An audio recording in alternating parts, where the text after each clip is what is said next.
How are you? I'm here. How about yourself? I'm fine. Glad you didn't say you can't complain. Happy you're progressing. Well, you said you were kind of tired earlier this week. Has that situation improved? Well, yeah, I just tend to work late, and then by the time I get home, it's time to go to sleep so I can go back to work. And you know that. Yeah, yeah, I get you. Yeah, yeah. And it never ends either. Plus, I have a deep-seated hatred of Albions. We should have probably satisfied that hatred. We died a lot. So the albums that you saw died repeatedly and in various ways. Oh, I was cheering for it. Yes, Yeah, yeah, go Hibs, go mid. they did. And Hello. howdy, how goes? Oh, not bad. Howdy. So the new 14 expansion, early access. That's a thing now. I actually poked around with it a little bit yesterday and early this morning, and it's been interesting so far.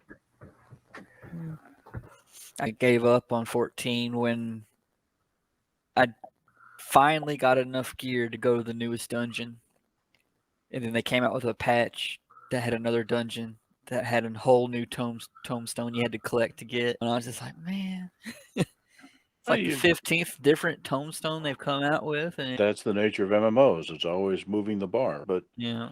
yeah, I don't care about that. Neither should you. It should be the story. That's Well, that's the thing is I would have to have grind to get enough gear score just to do the dungeon. And that's where I was like, what the heck? I have good news for you. At this point, you do not. If you have a max level character and you have the expansion, the new lowest gear that you can purchase from a store gives you that item level. Really? That's yeah. And that's the way that it's been. Again, it's MMOs are all like that. The saying is, when the expansion comes out, the glowy epic is the new gray. True. So, and that is the case. And they even give it to you through early quest progression. You don't even have to go to the store because they'll just give you here's a basic set. Now have fun. Interesting. So I think for that purpose, if what was holding up was grindiness, it might be worth another look. But I agree with you totally. I don't like the grind. I never did. So that's why, famously, I got my first in Final Fantasy 11. It took me 6.5 years, real time, to make my first max level character. And then the next day or week, they released the expansion and up the level cap. So it was like, okay, Yeah, I whatever. never made it to max level on EQ. I don't know. I played that game for years, and It's the same thing. They kept releasing expansions, raising the level cap. So that game was super slow at leveling too. yeah, and I was cool with that because I guess old school in that I liked XP camps. You go to a place and you have a full party and you just pull for a couple of hours Oh because yeah, I remember like sitting in line for a camp.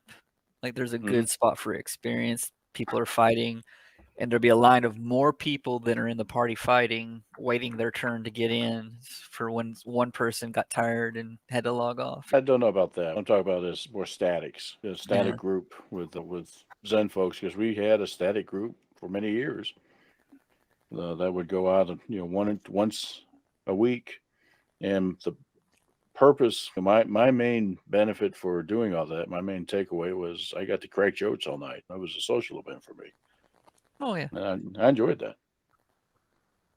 And healed every once in a while because people complained if you let them die. I read somewhere once a long time ago that EQ1 was really designed from the concept of being a like a chat room with something to do while you're chatting.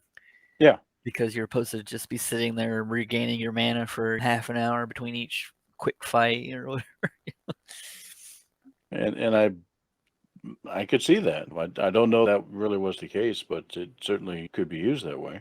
You remember the old mods? That's what they became because Yeah. you had bots that were actually running the characters, and these people would just chat while the bots were doing whatever.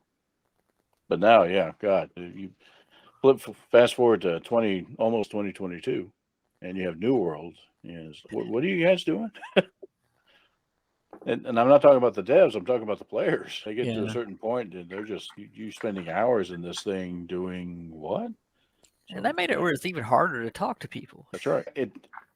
Point in fact, to the point that if I wanted to go in there and I didn't want to get on a voice channel, was just poke around and want to say something to the guild that happens to be in there, nobody would notice. Because no Yeah. one's actually paying attention to the text chat anymore. Okay. Like last couple times I logged in and I said hi, no one noticed, That's like, Yeah, exactly. Whatever. You go about your business. But yeah, I think with regards to that game, I'll look at it again in I don't know, 6 months to a year, and we'll see what the status is. But right now they're way Yeah. in flux. They got to work themselves out. Yeah, the latest big thing was, what was it Cedrigan has been playing? It looks very much like a cross between like Ark and Valheim. And Okay. they have the kind of building and harvesting like Valheim does, but there's a heck of a lot more like skill trees and stuff like that. And you can get NPCs and put them to work in your village as you build it up. And That sounds interesting. I like that. it looked a lot of fun. I saw him playing Myth of Empire. I think was That's the name it. of it. That's it. Yeah. Okay. I'm not in a hurry to go out and get another game right now. Yeah, me Particularly neither. since 14 is out, and I'm really going to enjoy the story there. I saw Ark, and it surprised me. He was on during the day on a Friday, Oh, and I didn't realize he has had knee surgery. He had a torn meniscus. ouch. Yeah. And then they told him, because what I thought had happened was he'd gotten like knee replacement. And he corrected me, no, torn meniscus.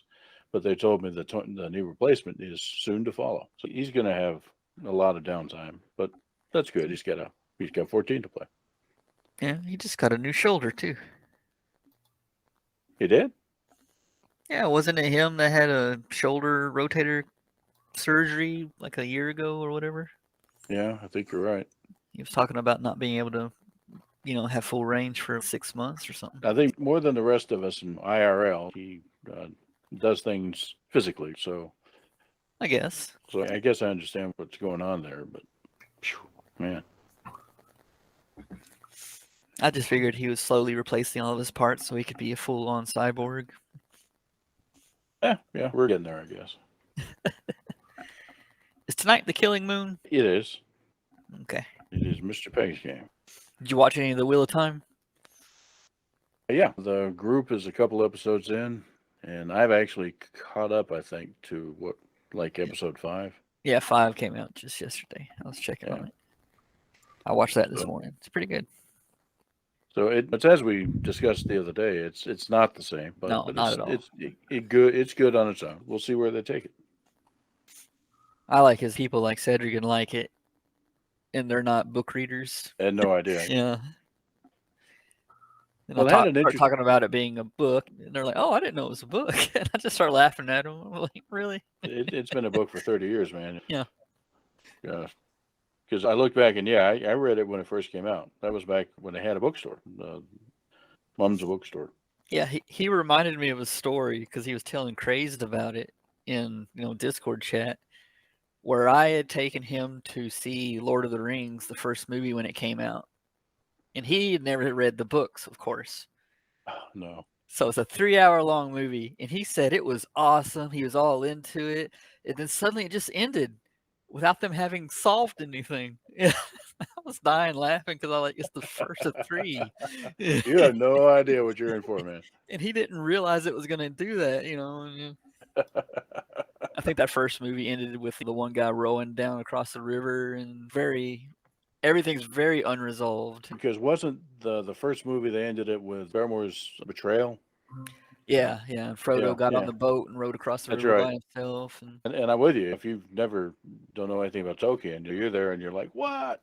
Yeah, he said he was so confused when people started getting up and leaving the theater, and he was like, "What's happening?" It's 3 hours, man. It's time to go. Yeah. But How do you see? he's in pause mode.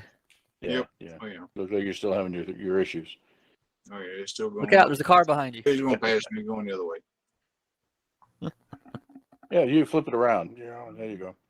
You can have animated backgrounds. That'd be crazy. Well, they have those. Oh, okay. Well, yeah, they do. But they're the prefab ones, right? Yeah. Yeah. You can get fancy with it. You've seen those streaming setups. They have all those different scenes you can set up and push button yeah. stream decks to switch between transitions. Oh, which reminds me, E brought some gifts, and in my case, a couple of these guys. More colored Klingon lights. lighting. That's right. Yeah, that's what I told him. Yes, I gotta set it up back there or up here someplace and have the nice red. I have to have something for the theme music too. I have Nice to have my bowl little of button, Klingon bridge, and then everything's red. There you go. What's that for? Ice cream's gone. Sorry. No, we said Klingon. Obviously, that means that was Kapla and Cat. right. Yeah. Cats understand the warlike nature of a Klingon. Yes, and make guttural sounds at the cat, and the cat just looks at us menacingly. Yeah. Yeah. I can't get the Dr. Evil thing going. Yeah. Next time, Gadget. Did Mike get a TV for his computer? Don't think so.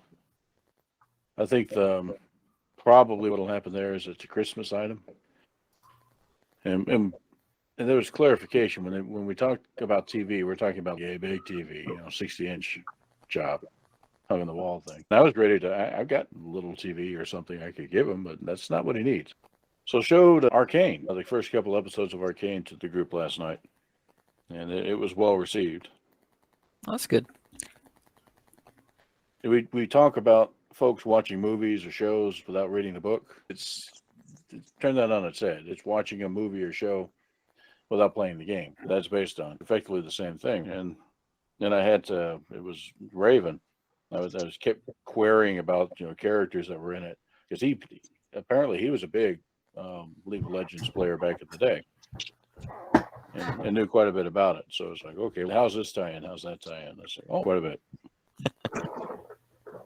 Saying, I don't know. Watch the show. That's what he was saying. The show, like other IP that have gone multimedia, we use the example of .hack, which is famous for that. They have comics and manga, rather, and the anime and the game, books, all that good stuff to support the setting. Well, League of Legends did the same thing. I had no idea. The game came out, of course, but then eventually they had comic books, and they had this and that. And now they have this TV show, this anime. And I don't know about the game, but the anime is like, wow. Having watched it, it's really high quality stuff. It stands alone. And that's as you say, that's the important part of it. See, to me, the game is very close to how like StarCraft and Warcraft played back when they had special custom maps with hero units. Yeah. And I think that's actually what it was based off of, like a mod of one of those. And then they kind of went off on their own and implemented it. So it's just instead of doing the base building, your base is preset with the hero characters and little minions that constantly get generated. Mm-hmm. And just people played the crap out of it. Yeah, no kidding. And it was wildly popular. And in fact, isn't one of its antecedents, Dota, is still wildly popular. So well, they are competitors, and yeah, right.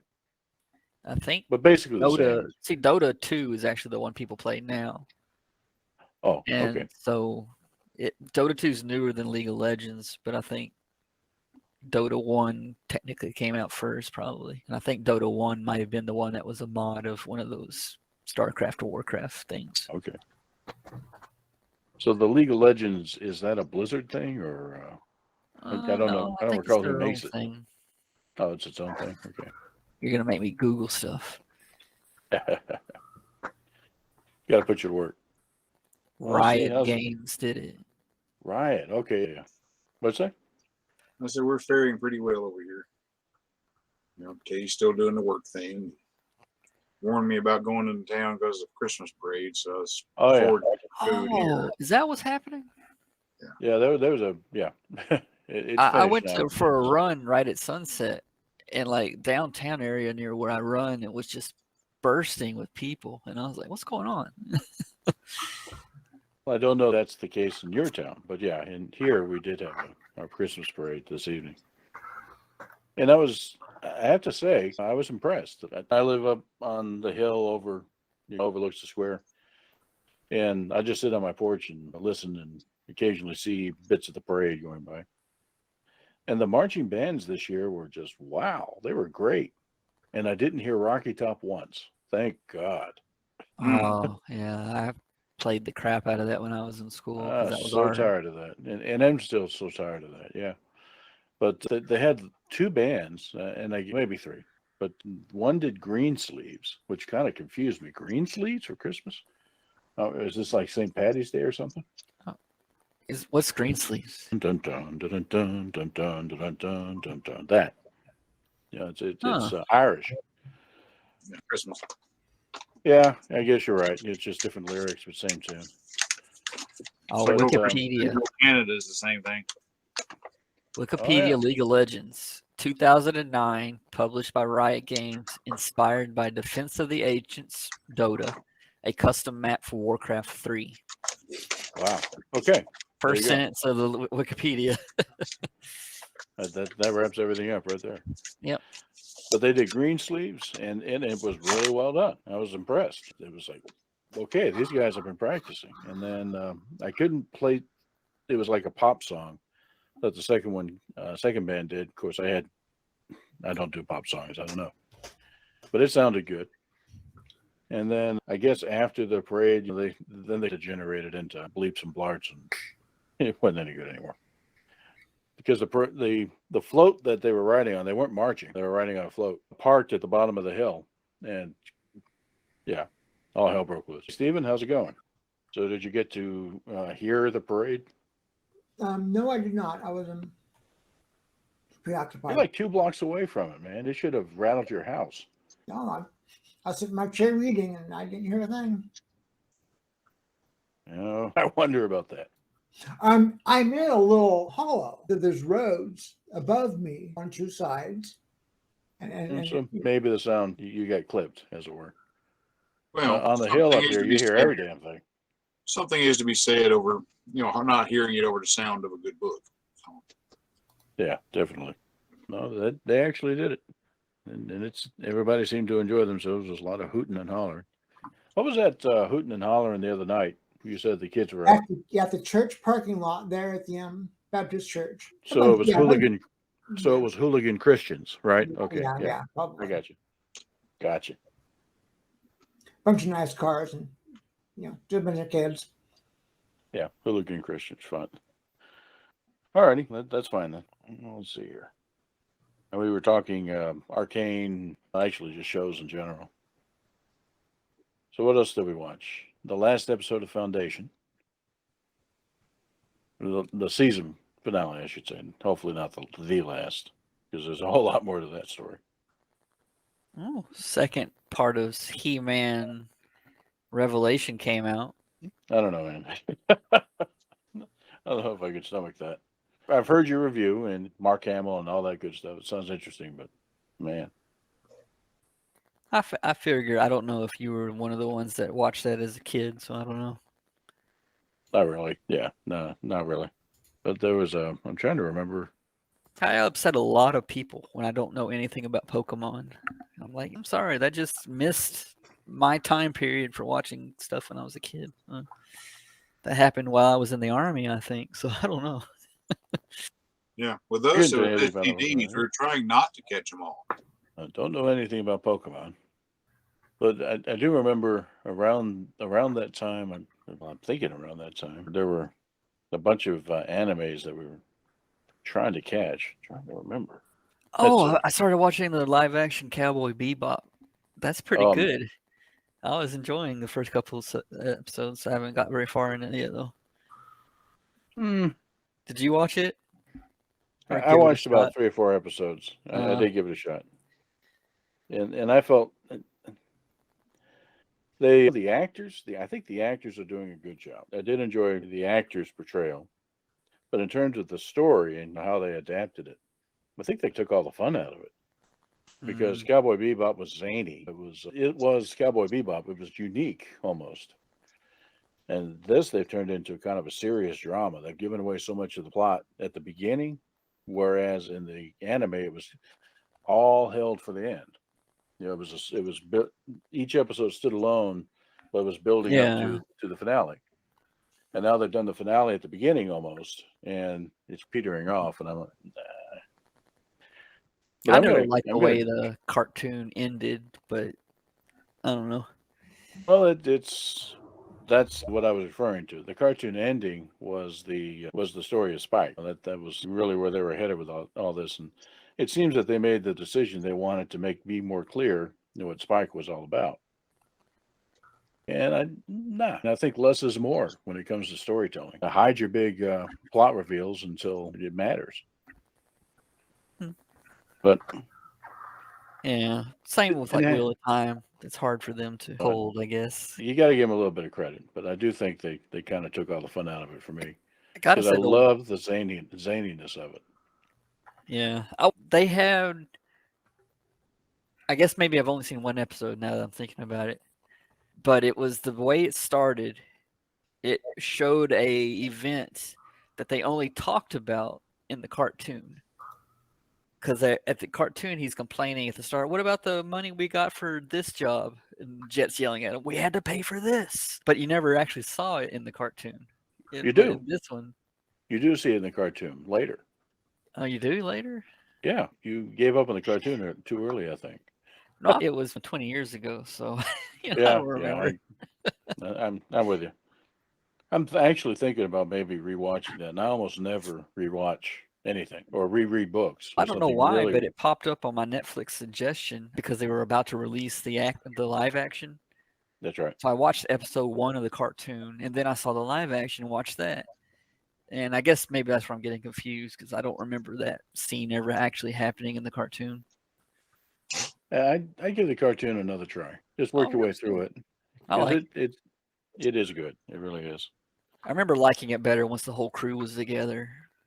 Because the first couple episodes was just Jet and Spike or less fun. Hello. That's howdy, Thora. Howdy. Oh, there's some guy behind you too. There you go. Hey, Mr. Pegg, how's it going? Yeah, he is indisposed. So yeah. Well, one thing I don't know about the Cowboy Bebop live action is have they cut Radical Edward? I Didn't don't see know. them in the credits anywhere. I saw a picture of a dog, so I'm hoping for Ein. I don't know. Yeah, the dog is great because the way that he's handled in the anime, Edward came in last in the anime, so that's right. Because I haven't seen Edward in any of the credits, and I haven't watched enough to know if they actually cut her. So I don't know, because she was an interesting character, she really was. Yeah, we are. Yeah, you're muted. Let's see. Yeah, you're intentionally non-vocal at the moment. There you go. He was having a little trouble at the end of the last meeting. Mm-hmm. And heard his mic pop a second ago. He may still be having some issues. Ah, okay. It's time to play with cables. Yeah. Yeah. I only had one complaint about how they're handling Wheel of Time, and that's how they're making it sound like it's possible that one of the ladies could be the Dragon Reborn. Yeah. And that really defeats the whole purpose of the setup. And I was just like, that's not what was happening in the book. They're trying to make it where, I guess, people watching the show are trying to guess which one it is and giving them more possibilities. I was thinking it might have been like an inclusionary thing. We can't write women out of the role thing because of modern sensibilities. Yeah, but I don't know. They still talk about the two halves of the source, and I'm just like, yeah, they've written themselves into a quandary if that's the case. But yeah, I don't know. And maybe it's just an intentional move on Moraine's part to just get everybody to play along. So she doesn't exclude anybody because she wants them all to come. But we'll see. I don't know. I'm not gonna put words in the writer's mouth. like the narrator himself said it, like at the start. Oh yeah. Okay. They said the dragon will be reborn. It could be a man. It could be a woman. And I was just like, that's not true. Yeah. That's not at all the point of the books. That's right. So I guess we'll have to fall back on previous guesses. Pegg agrees with me completely. That's right. Just say something if you disagree. Damn it.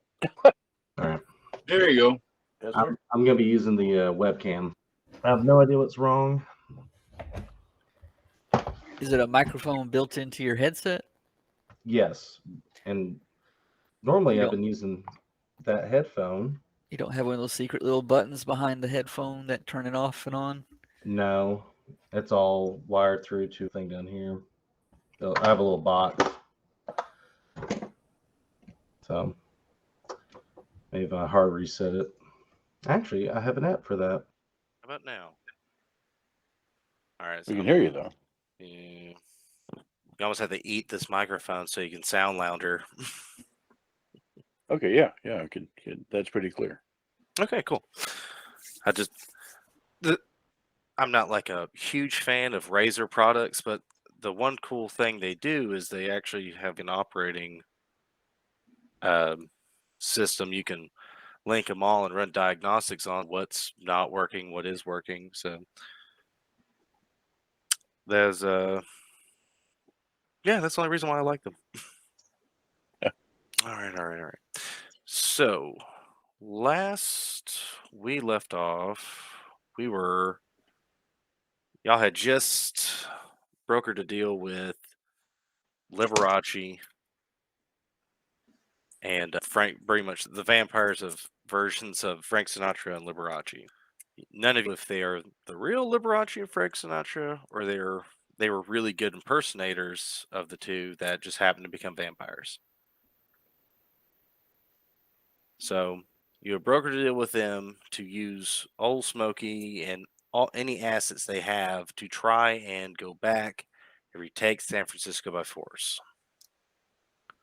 That's about where we left it. So I'll actually take you off this map. All the way down to here. So y'all are down this little office area. Yeah. Oh, Smokey here, Keegan, everyone's here in this office. Even the Reverend Billy Ray Collins is there. The armorer and Sasha, the mercenary that you've had join your crew, they're milling about here and there. The armor's not in the room with you that Sasha is. And old Smokey just lays down the plan. And he's just sitting there looking over paperwork and stuff, and he goes, we have enough firepower to full frontal assault San Francisco. We could sneak in. We could be loud. We can be subversive. Whatever you want. Heck, we can even get a jet and we could drop you out and y'all could parachute in. Pick your poison. My knees say that's it. And several 100,000 civilians say frontal assault's probably a bad idea too. So let's be clear about our objective here. And it really all circulates around and perhaps a close circle of his supporters. So the rank and file vampires in San Francisco really don't care. They're probably dealing with a fear factor right now, I suppose, when it comes to the Baron. But whoever is in charge, as long as they can go about their business, they've worked with the old prince just fine. So it just needs to come up with somebody that they can tolerate. All that is to say that we don't have to kill every damn vampire in San Francisco. We just need to kill the Baron and a few others maybe. How do we do that without destroying the city? So what will it take to take him down? So old Smokey leans back in his chair and he rubs his thumbs together and goes, when it came to here, it got bloody real quick.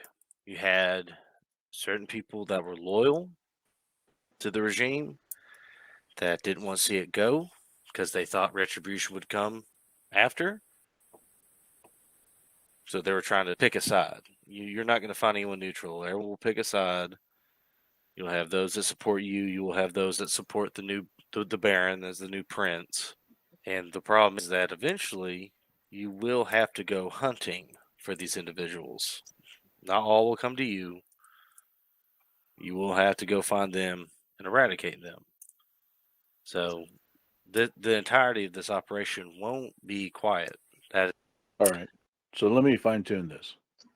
Let me tell you what my motivation is. There are about 17,000 students in my high school. I want to look out for them. I want to look out for other people that surround them. I've got family in that city. Those are the people I'm interested in protecting. Now, what happens with vampires, which I really had no idea existed prior than a few months ago, I won't say that I don't care, because I do. But they're not my primary concern. So, whatever it takes to quiet that city down to the point that both sides can live is where we need to head. And we need to do it in such a way that we don't kill every damn person that we're trying to protect.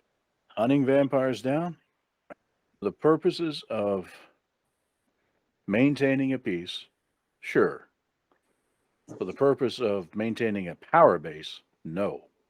I'm not interested in maintaining the power base of whoever becomes the new prince.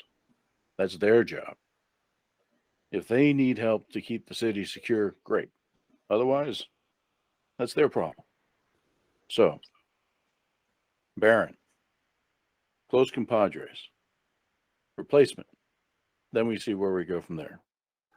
That smoking, I just shrugs. It's like, y'all city. Do And what you look over wish. to the rest of them. And what do you folks say? I don't know. From what I've seen so far, I think what you're asking may be a little bit optimistic. Well, that is why I'm asking. So, what do you think needs to be done? Take out the big nasty. I think Smokey's point is that just taking out the Baron isn't going to put the whole thing to rest.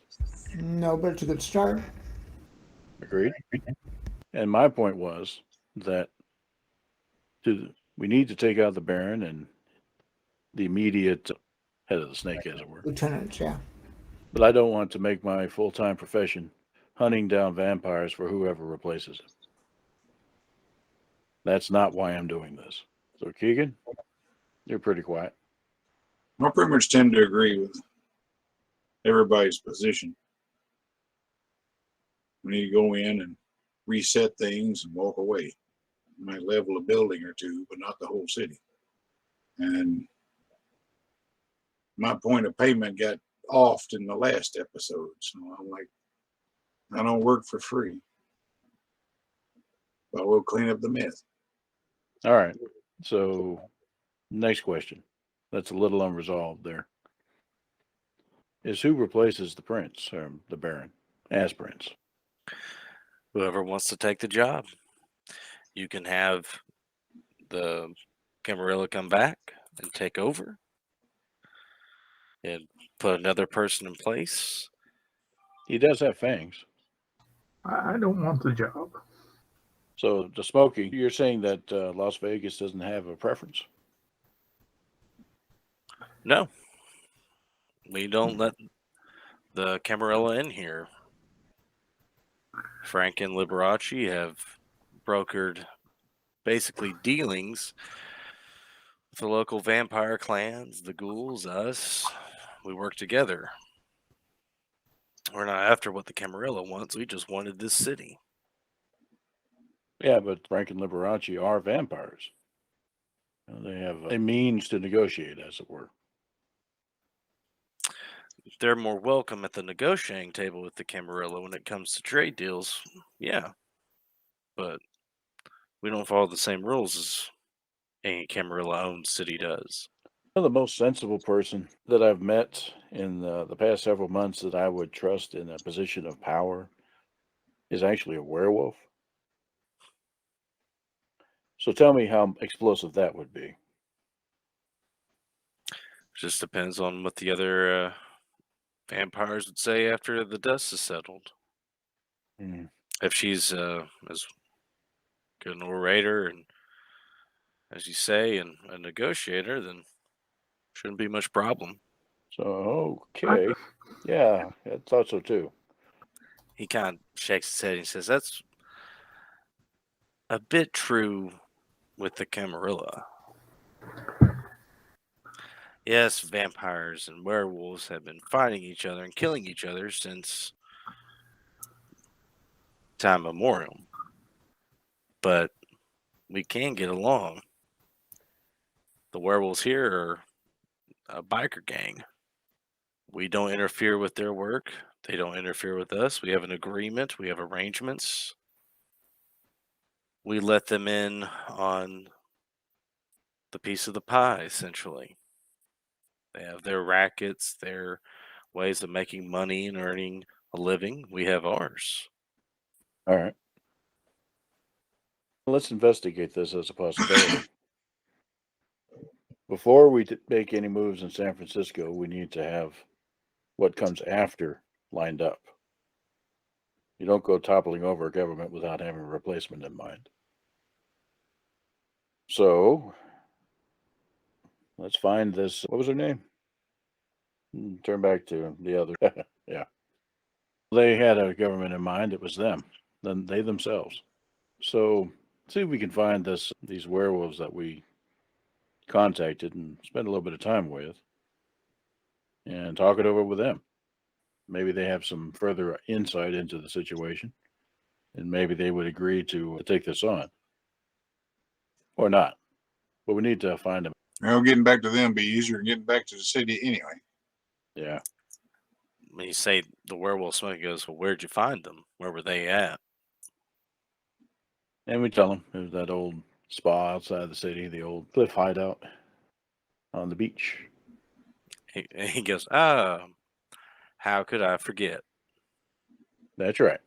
So we have possibility of who we want to take over and run things on that side. We still haven't figured out how you're getting into the city to take out the Baron. We can nail that down. We can make the preparation. So by the time you make contact with this werewolf clan, we'll be ready and set to go. Being we're on the beach to start with, it'd probably be easiest to come in the waterfront. That's just me. Actually, I was headed there myself. The port is still active. They may have locked down the city for their. I forget what the excuse was that they locked down the city. Is it still locked down at this point? I haven't heard back from any of the people I've sent to scout it out. They may have dropped the lockdown, and since y'all fled, they just may have wanted posters of you. Yeah, I would think the waterfront would be the hardest thing to defend. Yeah, that would probably be our way in. Dinghies by night. Well, Smokey kind of starts looking through paperwork, and he don't really have any huge abundance of boats, but I think I can get a hold of one. We can't get a contact to meet us, but while I'm doing that and working on transportation, y'all are free to look around. I'll come get you when we're ready. Okay. So y'all are at a big warehouse. I do notice district. something right off the bat. He's always watching. But yeah, you're a big warehouse district, and there's armed guards taking care of everything. It almost seems like they own this section of warehousing. They have weapons, vehicles, working on all kinds of stuff. And it's freaking car wars up here. He knows there's this big tarp covering something here. Just a big tarp covering something inside the garage here, and he actually knows the armor's checking out their little, miniature armory. What's left of it, apparently. It was like that when I got here. That's why it was so cheap. And there's some people working on stuff down here. Recalibrating slot machines. Yeah, and of course, across the street, you have a shipping warehouse. A few of the trucks, much like the one that old Smokey used to get into San Francisco. And then, yeah, always watching. The obvious. Of course, these hot dogs. Get your hot dogs here. But yeah, there's two armored trucks. This one looks more like a police armored truck. Mm-hmm. This one definitely looks a little bit more military. A little bit more stout, a little sturdier, possibly putting a gun turret on the top. All right. So what's under the tarp? Does the gentleman with the rifle not want us to see? Oh, he looks and he goes, you'll have to get Smokey's permission to see what's underneath this thing. Okay, ask him. Smokey literally just pops out the door. pull down the damn tarp. I'm busy. The guy goes, you see him pull on it, and he reveals a stolen Bradley fighting vehicle. I figured it was something like that, but geez, okay. I'm not even going to ask. Okay. Yeah, the ammo and everything. Oh, it's fully loaded. You guys saw that movie about the development of this thing? Yes. Okay. And I still believe they haven't fixed it enough to be worthy of people being in it. Personal opinion right there. But yeah, they just have a fully loaded, fueled Bradley fighting vehicle that they've painted over a few things, scraped a few things off. I don't think scraping off the serial number on this thing is really going to help if the wrong people notice. Okay. It looks like there's a whole bunch of things Hey, that go this is boom. funny. It's got a give blood bumper sticker. Yeah. We certainly have a small army here. Y'all walking around. Smokey actually comes out of his office, and you see him talk to a few individuals, and they start running around prepping things. He comes to find y'all, and he kind of goes, so, this is the plan. I have purchased a couple tugboats. They're not big, they're not too small, but something that would make sense in the port, in the Bay Area. What we'll do is we'll try and coordinate for them to meet us at those baths. We'll load up, stay low, get into the Bay Area. Once we're in there, we'll try and find a shipping warehouse or something that friendly or neutral or something undercover night. We'll unload there, and we'll link up with a few other people on the way. I can probably help with that. I got some people in the Chinese underground. Good. I got a truck I'm about to send him with some party favors, and he essentially hands Keegan a set of keys. He goes, "You're gonna need a ride." Okay. And he goes, "I ain't going with you. I gotta handle things on my end. I'll meet you at the baths. But if you want to get down there and talk to this contact of yours, I want to go on ahead on down there." Road trip, it looks like. And he kind of goes to walk off. He comes back and says, "Oh, by the way, here's a burner phone." Hands you a cell phone, just like an old Razor flip phone. He goes, "That way I can get a hold of you, or you can get a hold of me if you need to." Right on. And he just goes, I'll be in touch, but just be quick." Talking through the chain. I'll throw that out there for communicating through. He's generally being honest.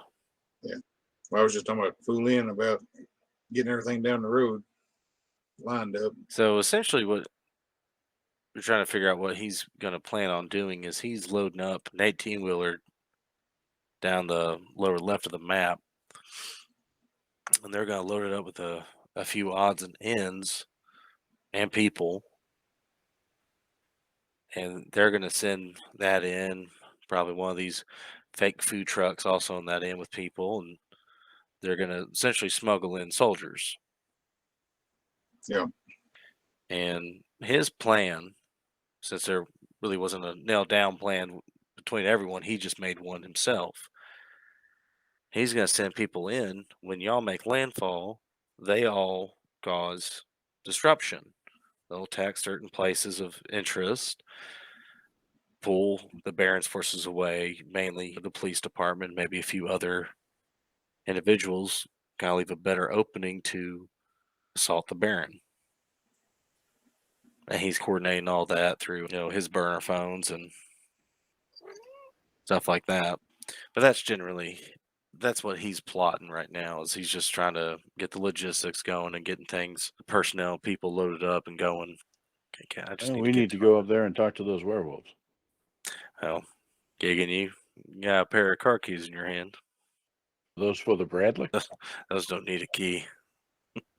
You just go in and flip a switch.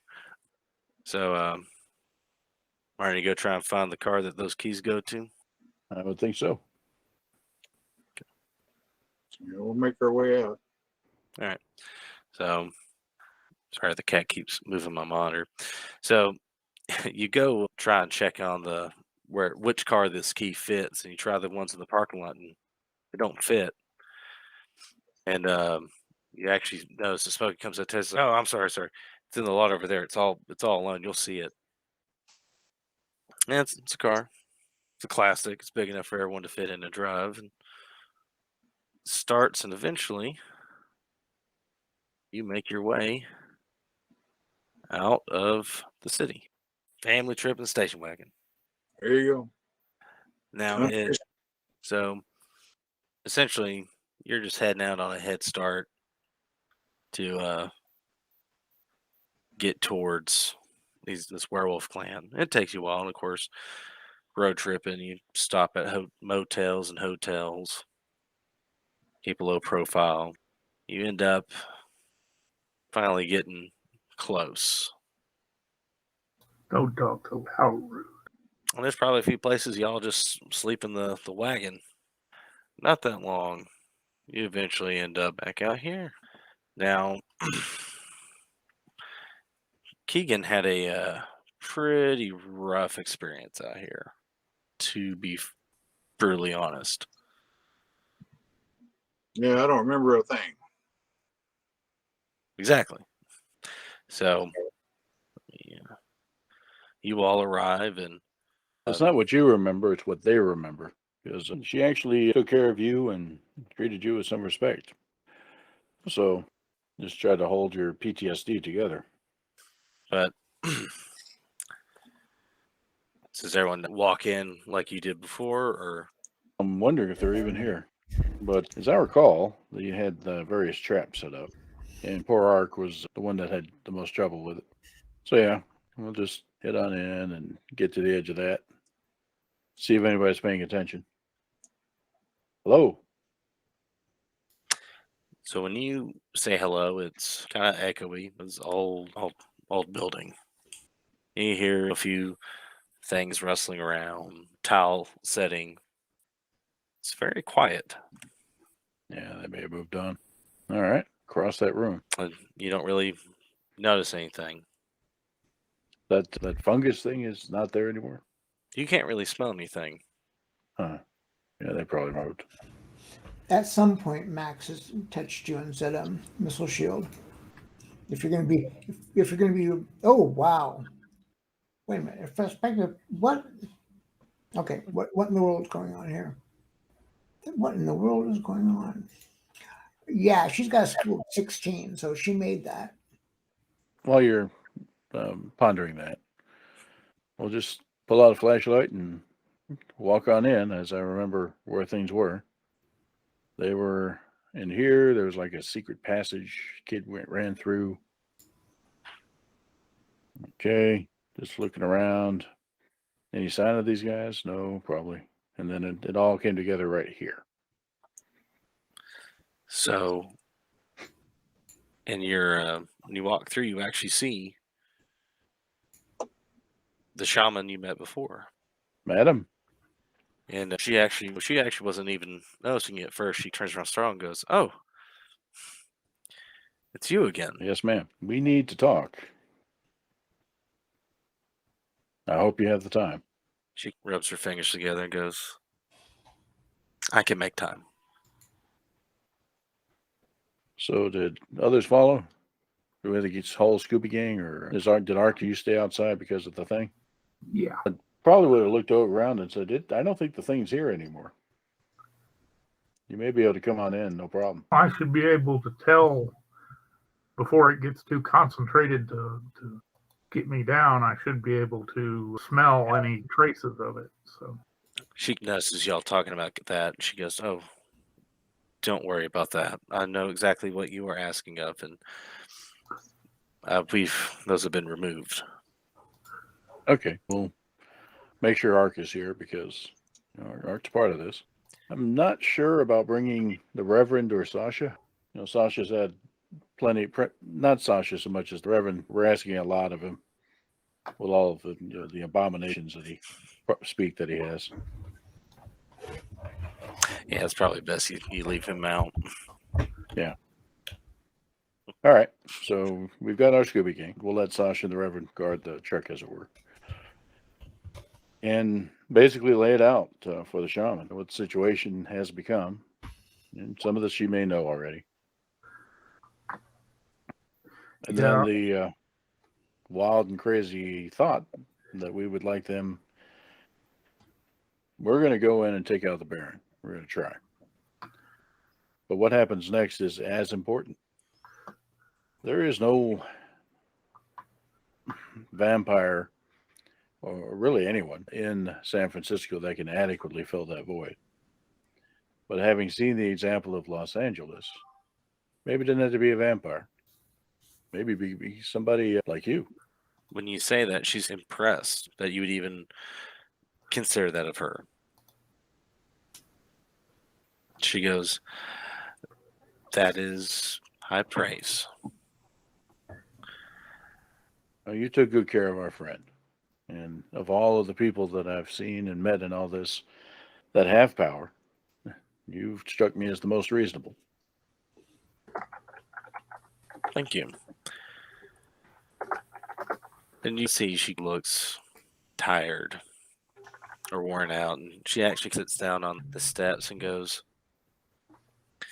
"You actually found me at an interesting time." She goes, "Well, as you remember, last we spoke, we were considering finding a new home. And we were right to think so, after witnessing those that are now in charge in San Francisco. They originally came to offer peace and let us just let bygones be bygones, and their words were lies. And a lot of my children are gone. I'm not a fan of the new regime in San Francisco, but I will tell you, I will definitely help in any way I can to remove them." I'm sorry about what's happened to your clan. And I think you can understand my fear of something similar happening to mine, the humans of San Francisco. But I have to ask, this offer of support, you go into this with an understandable sense of vengeance. Does that extend only to the current regime or to all vampires? She actually stands up when you say that. She says, "No, my grievance is with the man who ordered the eradication of me and my clan.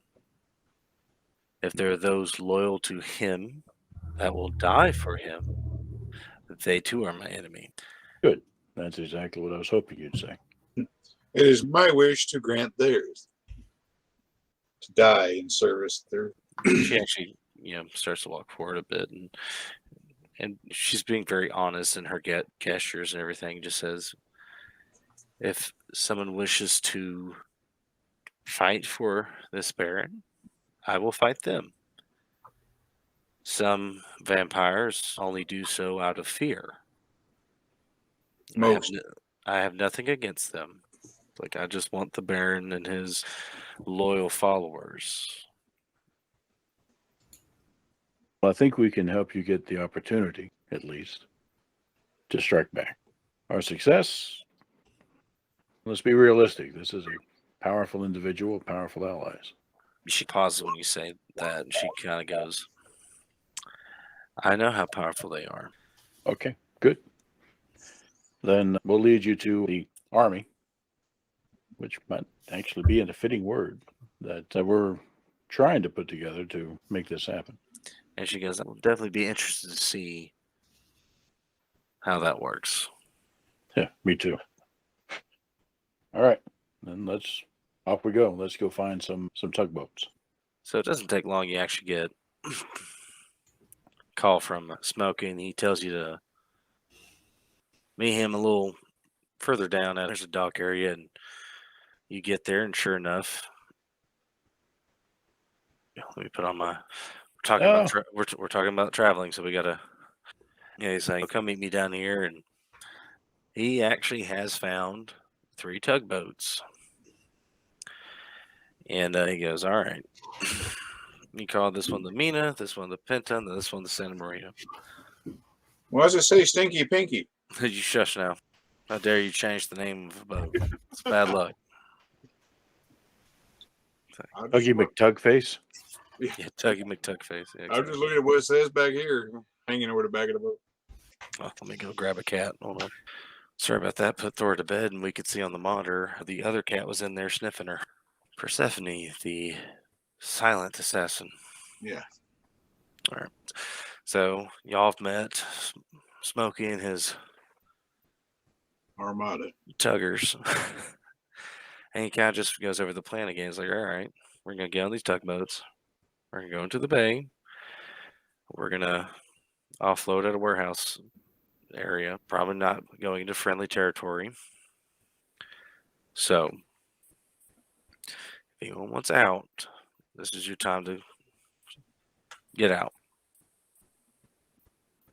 It's like, because once we get on them boats, we're not stopping. Sasha is afraid that he's going to get killed if the Baron lives. And the Reverend here just wants to. And this one's on a mission of vengeance. And I think we've already talked about our motivations. So there you go.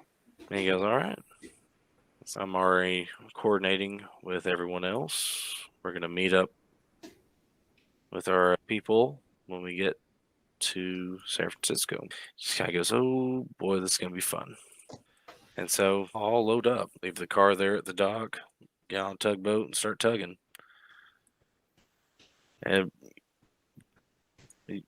as soon as y'all get in the water, you can tell this is probably the best way in. It doesn't take too long to reach the Bay Area from where you're at. And as y'all get close, you actually notice that Smokey kind of just comes down and he's like, all right, everyone, get low. No one stand on deck. Just get low. And you notice there's some other boats in the water, and a lot of them are police boats. Someone's definitely patrolling the waters. You have no idea if it's just them being them or if their word's gotten out. Y'all are coming. No one knows. But Smokey's not willing to take a chance. Eventually, Smokey goes, all right, you come back up. We're near the district we need to be at. And it's not really night.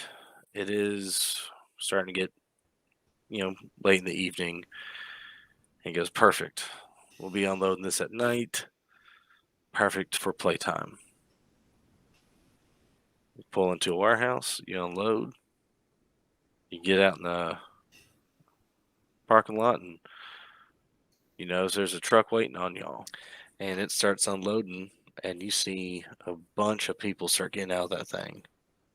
And they're all armed. They're all wearing gear. These are definitely some of his soldiers.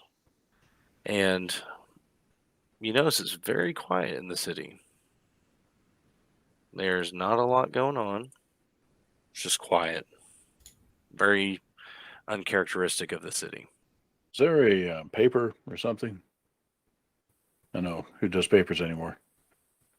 But I want to catch some news about what's going on right now in the city. Why is it so quiet? Someone actually kind of runs into the warehouse. They actually find a little,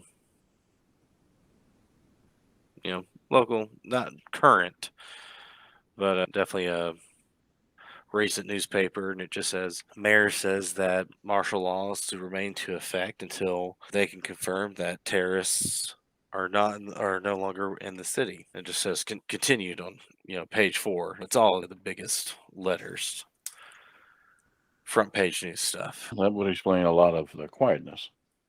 People staying indoors, hunkered down. And Yep. ironically enough, here we just brought a truckload of people armed. People who are armed with things that go boom. So This from Juarez and forces from Sacramento. How do I? The image that comes to mind, take me to the nuclear vessel. He's the number 2 terrorist. We should have gotten the number 1. You can't book that guy. But if you continue reading in the newspaper, it literally reads this. It's like, it's been several days since the city was rocked by a terrorist attack at the Palace Hotel that left the police commissioner and several other police officers dead. And continues on. The violence started when an international dignitary visiting San Francisco at the time was the possible target for an assassination attempt by local assassins. And it just has this startling CCTV imagery shows one of them leaping from the balcony for no reason. It's justice. I do my own stunts. And I guess the rest of our images are intermixed in this somehow. It's hard to make out because it's CCTV. Someone like took a picture, a screenshot of the screen. It's blurry, just like CCTV is. But you can tell it's y'all. And it just goes, cash for clues, any tips are greatly appreciated by the local, PD being headed. This investigation is being headed up by Senior Detective Harry Callahan. Max shakes her head and changes her hair color. We need to find out where the prince is, the Baron. Callahan would probably know. Yeah, I probably need to ring him up anyway. As soon as you do, we're going to get flooded with cop cars. Maybe. But if we use his burner phone, don't tell him where we are. Hey, you guys got some more burner phones? To our crew over here? I think we might need them. And one looks around and he goes in the truck and kind of comes out with a little bucket. He starts turning phones on. No. Click. Yep. No. Yep. No. Okay, we'll take a few. Leave the one that we've been talking with Smokey, free, so we don't have to destroy it. And then, all right, let's move away from this operation. I'll find another part of the city for you to make your phone call, and then call Callahan and see how that goes. So you just try and walk off immediately, or do you? Well, one thing I've been worried about is, do we have the equipment to take down the Baron? We're going to try. Looks like there's enough heat. For us, these guys are going to go out there and be a distraction. We're the only ones that are really going to be taking on the Baron. I got all the stuff out of the car, but that's all I've got. Yeah, so question, what does it take to take down the Baron? In your case, fire. Okay, well, I can do that, but how about everybody else? Big rocks. Really fast little ones. As y'all are discussing this, Smokey comes up and holding the one of the papers, and he says, oh, "Man, all famous. Look, they even got a sketch." He looks at Hayden's like, "Hey, he's the only one with a hat." Yeah, that's like him. He's sketchy. Oh, they missed the brimstone. Is that when your class children do that? Third period? Maybe. I'll never forget this son of a bitch's face. Newspaper mentioned the dog. Rolls you up, hits you with it. Pegg, you're muted. But he laughs and walks off, and he's coordinating stuff. I just thought that was funny to show you. He's looking, he's pointing to people, and pointing at you, and laughing. All right. I imagine they got enough heat. If somebody wants something, you can probably get it right here off his truck. Well, I remember there being talk about pure metals, right? Silver stuff and such. So both. And then, overkill. There's no kill like overkill. So let's arm ourselves appropriately. And as for walking off, Max, do you have something? You did your hair color thing, but did you have something similar that won't tax you greatly that you could do for the rest of us? I'm going to say sure. Yeah. If Peg allowed, I'm going to just say sure. That's something, a minor thing like that. So she wiggles her fingers and everybody changes a bit. All right, then.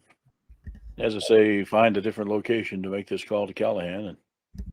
And Now I'm black. Do I need to talk that way too? Disguise. You're not black. You're more mocha. Mulatto. Well, I was in New Orleans. I know what that's like. All I can picture is Gene Wilder Going out the bathroom stall with the fro, Mhm. the glasses. I'm down. I'm down. Yeah. That or Robert Downey Jr. in Tropic Thunder. Yeah. Yeah. What do you mean, you people? What do you mean, you people? It's not the vampires that are going to get us, after all. Her illusions don't have the emotional impact that she would have liked, but they're still nicely done. Curious, what emotional impact was that? I'm not here. I'm not important. Leave me alone. Somebody else's problem. An SCP illusion. Alrighty. So 1-800-Callahan? So, you kind of walk, and we'll just say Martin kind of fast talks his way to an area. You sneak away. Someone probably leaves a note for Smokey saying, "Sorry, we had to do something first." I'm sure we cleared it with him before we did it. So you make a call, and it almost seems like it's toward a hotline, kind of like Crime Stoppers. It's 1-800-CRIME NOW. Thank you for calling. To leave a tip, press 1. To be part of a lineup, press 2. To talk to Detective Callahan, press 0. Beep. If only it was always that easy. You know, there's hold music on there. Eventually, you hear the receiver pick up and goes, "This is Detective Callahan. How can I help you?" I never leave just a tip. And you hear a pause. Very quietly, "Hold on." Voice comes back. It's, "Keegan, is that you?" Yes, sir. It's like, "The hell are you?" I'm downtown. No, you're not. Things have been crazy. I can tell you that much. It's like, you don't know the half of it. So what's the deal? Is there a skirmish going on, or everybody holding fast? Right now, everyone's holding fast until y'all are found. I got you. Apparently, you all are loose in the Baron doesn't want anymore. Yeah, it's because we know his plans. And he goes, "Well, it's not just that." He goes, "You were brought in to this mess through a vampire that he killed." We know I've been a thorn in the woo-woo shit crowd for a while.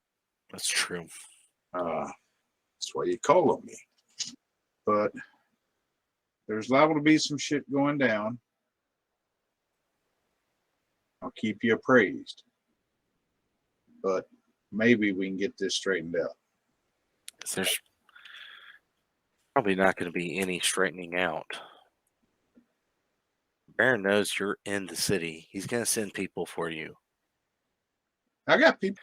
He kind of just like, "Keegan, it's no time for jokes." It's like he's bringing more people in. So am I.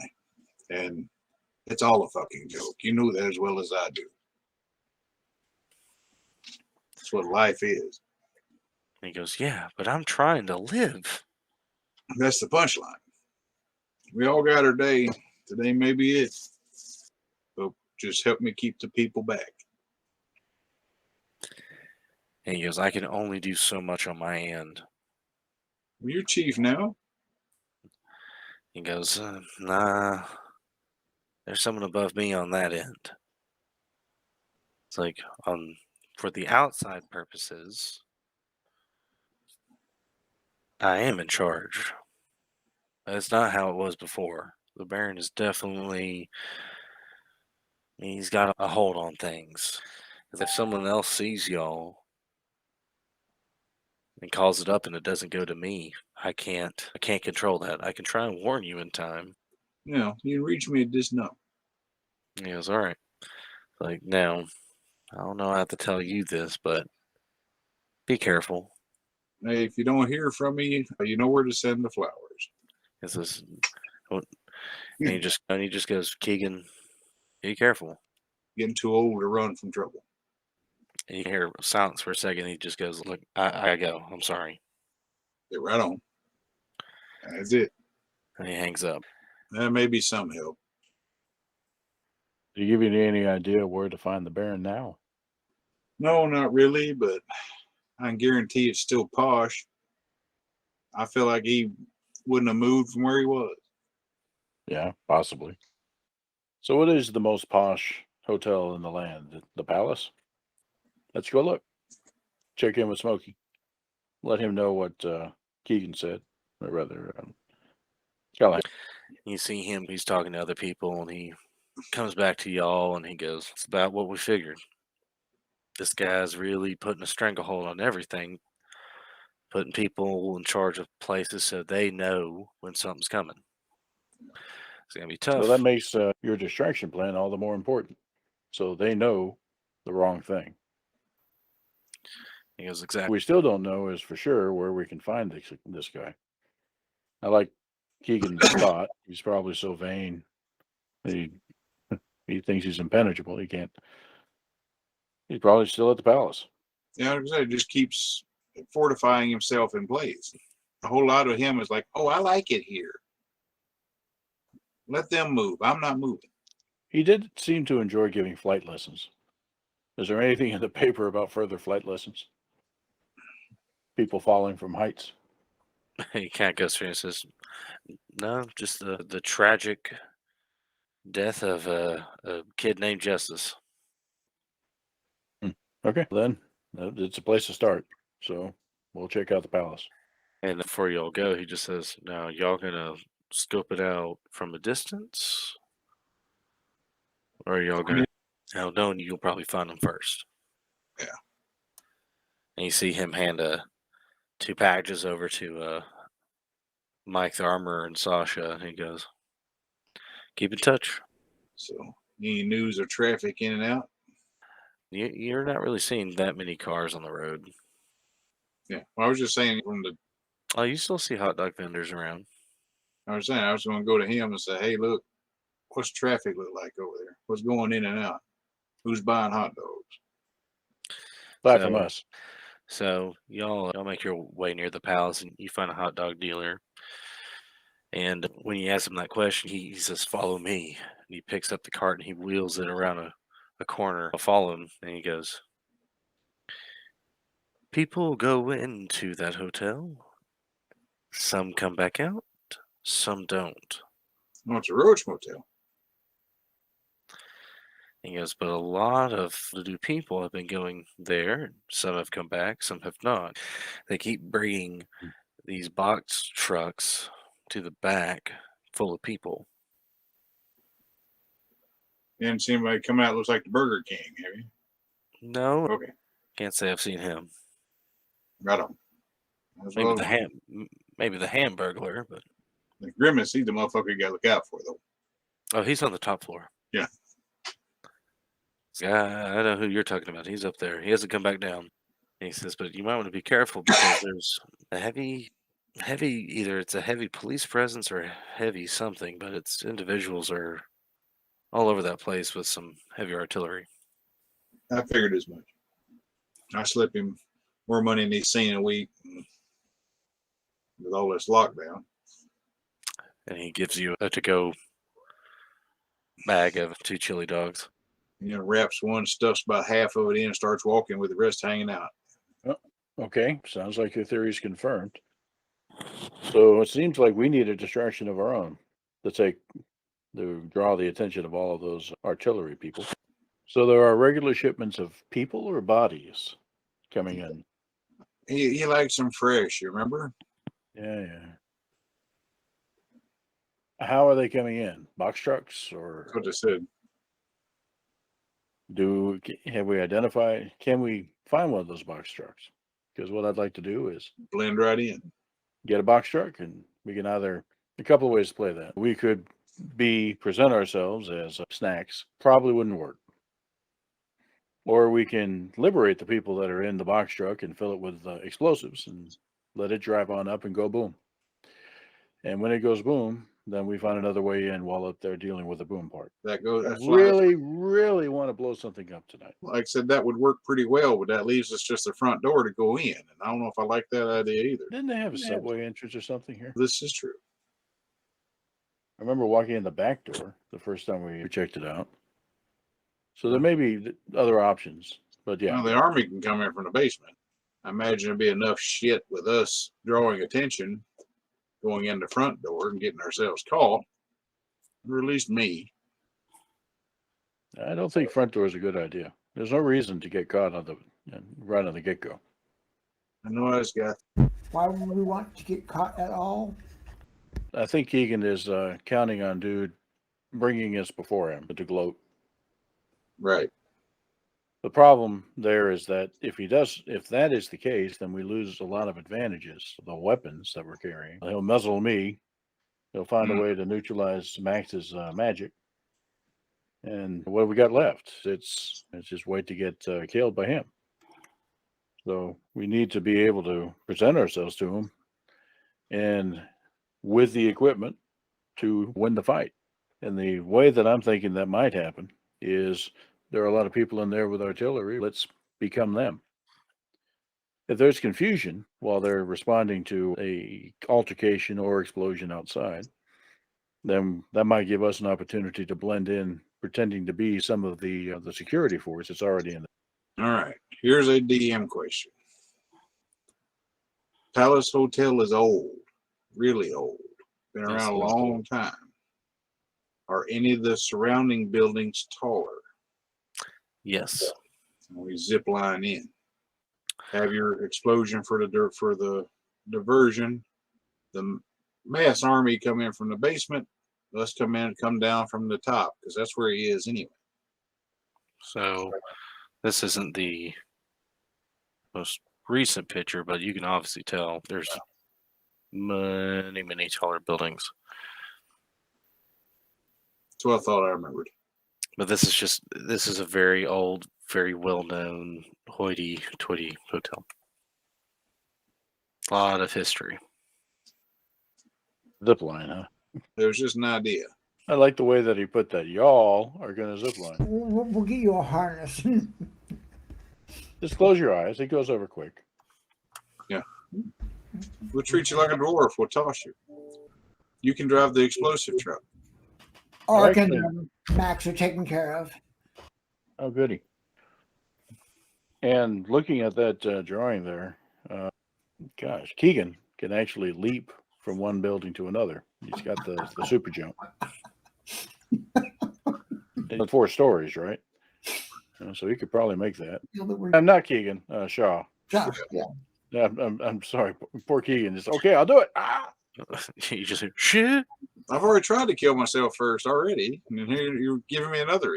Keegan just goes, no. So how does this keep you your from dying? flight? You can get Ark over there. You're the one flying, right? Yes. How much weight can you carry? That's the question there. It's not a question of how he grips it. Well, it just says it just would reduce how fast he could move, but he can totally carry the dog. And I'm saying carry Ark over and then go get Keegan. Yeah, I can do that. Actually, yeah. I could just jump over there. Go cringe. And cover you guys as you make the flights back and forth. I'll just see if I can cast that again. It'll be a -3. Okay, so we'll go in. Oh, if I can find this stupid thing. There we go. Flight. Yeah, that made it. The next question in this scenario is: are we bringing others with us on the A-team mission, like our vampire shaman or werewolf shaman? Yeah. Sorry. So she remained back with Smokey, the others, safety numbers. Sasha and the armor are with you, and Mike, the armor, he goes, I'm going to go get the car back from the bookstore. And Sasha, you probably want to go with him. Make sure that you two look out for each other. That's what they're going to do. And he actually said, Mike looks at Keegan. Do you want me to bring your car, or do you want it to be my wagon? Bring both. You got 2 drivers. He goes, I know, but never just assume you can drive someone else's car. Given enough time, I could probably talk Chuck into getting there himself, but but he's slow. Mike goes, I'm not slow. We can probably get Maylin to drive it over there and drop it. And he goes, well, if you can get someone else to bring the car here, then me and Sasha are gonna, well, sit at a building across the way and actually see them. The cases they have, they pull out 2 sniper rifles. Like, we can be Overwatch. Awesome. What about the Reverend? So the Reverend's actually been very uncharacteristically quiet. He's reading in his Bible, and he turns around and he closes it and he says, companions, I have made my final arrangements with our Creator. If we wish to enter that building, we shall. If you need a distraction, I shall make one down below. I don't trust zip lines ever since one killed my father. Okay. I'm very tempted to ask. I was in But there's Chattanooga. no- It was on a weekend. Yeah, no kidding. I know that place. He didn't see it coming, and that rope snapped. All right. Well, then that sounds like a good plan. Distraction it shall be. More the merrier. So that leaves just 4 of us to do the A-team thing. And we even have B.A. Baracus in the form of Ark. I can take no flight. If those who have been paying attention, you notice that his stories about how his family has died changes. You want to know how I got these scars? Okay. So we have our heist model plan formulated. So I guess we execute. Pardon the pun. So everyone goes and heads to their positions. Sasha and Mike have picked wouldn't necessarily say a building. They're more in a parking garage area. Less people. And you can tell they have their burner phones. They text y'all. Set everyone that's up high. You can't really see him, but the Baron makes his presence known on his burner phone. It's a very long. It's almost as long-winded of a text as he is a speaker. There's references, to scripture and stuff. Max texts back, a simple okay would have sufficed. So Shaw's jumping, Max is flying, and / carrier of Ark and Keegan or Yeah, Ark and Keegan. okay. That's going to burn a 9-point power stone. I don't want to do the math. Okay. Sorry, you kind of get text updates from Mike, really, and it just says Reverend's distraction is working. Movement in the penthouse. No, this is going simultaneously as everyone and the rest of the group are getting ready to make their move. Then you just get a message saying, go now. Max, zoom, taking Ark, lands on the roof, drop. Very old. You're 16, so you're good. It's like power up, flies up, grabs Keegan, falls a little bit faster. It's like, oh, you're heavy. Yeah, no shit. You ain't never doing this again. Coming in hot. You land safely and give the thumbs up. Give the thumbs up to Mr. Shaw. Gives a thumbs up to Shaw, and he does a superhero landing. You see him jump up. Superhero landing. It's bad on the knees. But you have successfully landed on the roof. Now there is an access door into the hotel, obviously. If y'all felt cool enough, you could always try and swing over onto one of the penthouse ledges. But I'll let you decide. I don't know. I'm looking at Keegan. I think he's had enough of flying. I ain't flying no more tonight. Yeah, Art's now. So I guess the door it is. So it's not locked. Actually, you can tell people go out there and smoke because there's a little thing that, props the door open. Yeah, one of those little ashtrays and all the cigarette butts are still laying all around it. Exactly. Get everyone's thing ready. So you're in the stairwell. It doesn't take you too long to figure out where you're at. And you all should be on this map. Boom. All right. So you're in a stairwell and you're on the floor of the penthouse. All right. So Art, we probably had some discussions about how to do this, but let Art decide.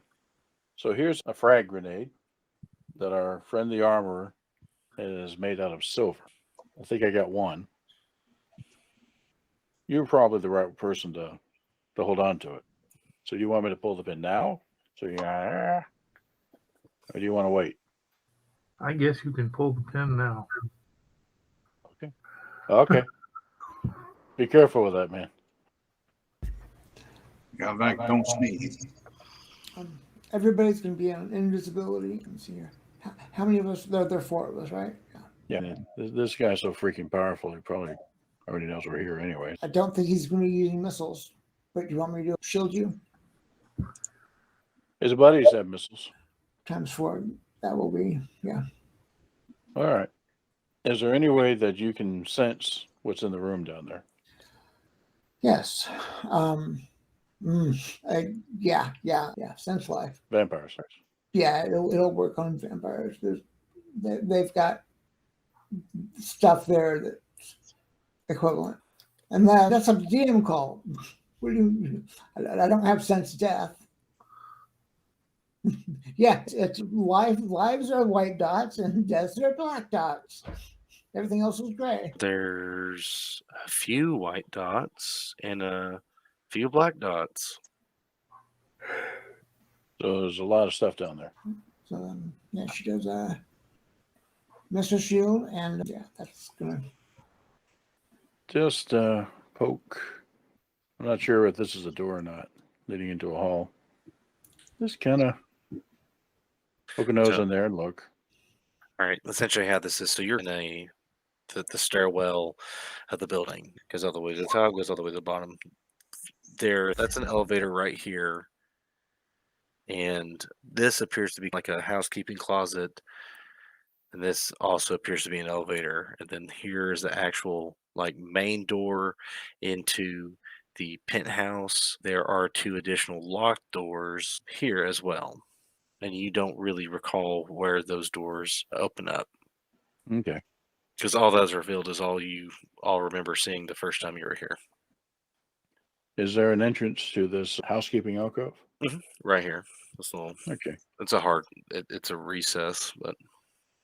And nobody in here? Is there like a security camera or something?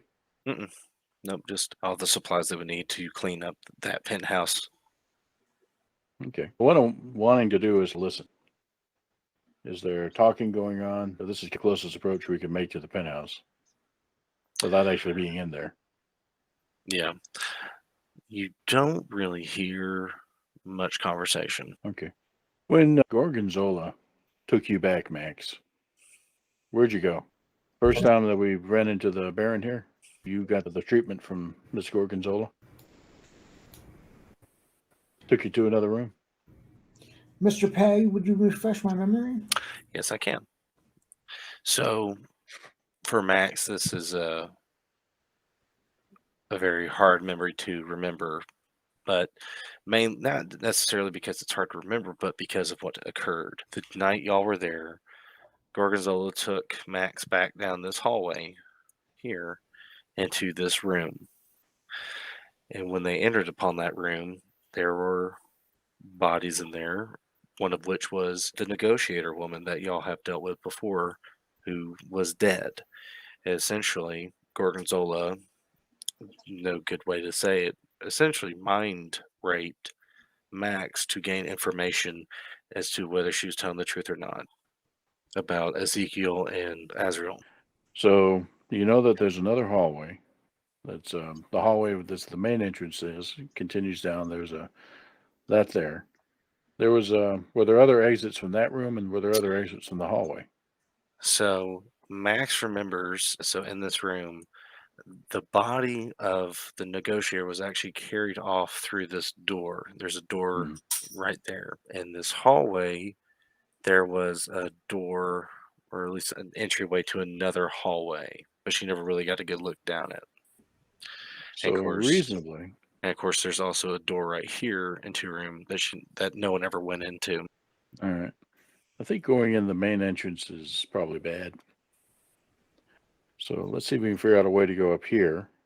Probably a hallway here. And don't know what's up in this area, but this is going to be less exposed than trying to go into the main hallway. I got a bad feeling going through this door is even worse.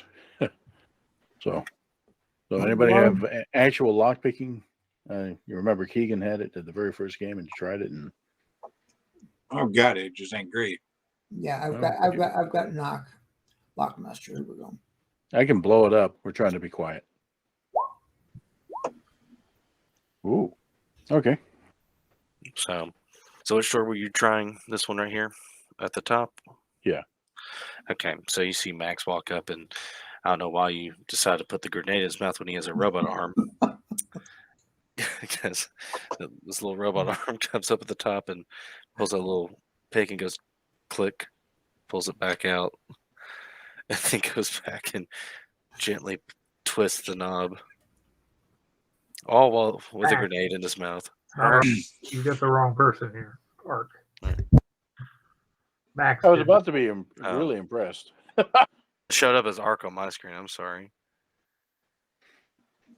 I don't know what's going on my roll 20. So Max unlocks the door. What was Lockmaster? Is that the spell? Yes, that's a spell. I still want to see Arca.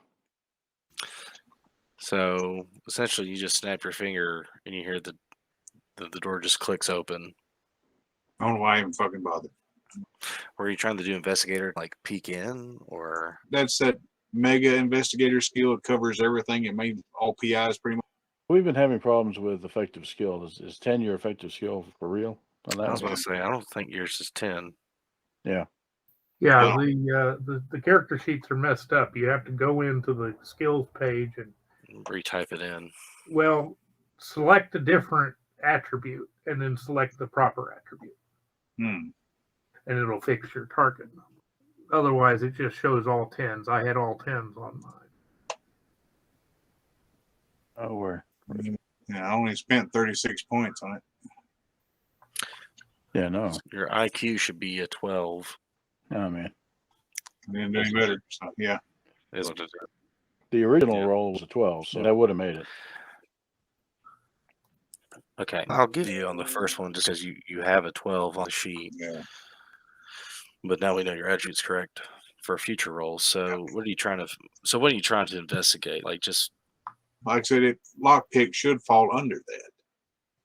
Because that is not just the investigate skill. It's lip reading. It's okay. So we'll actually say this is what happens.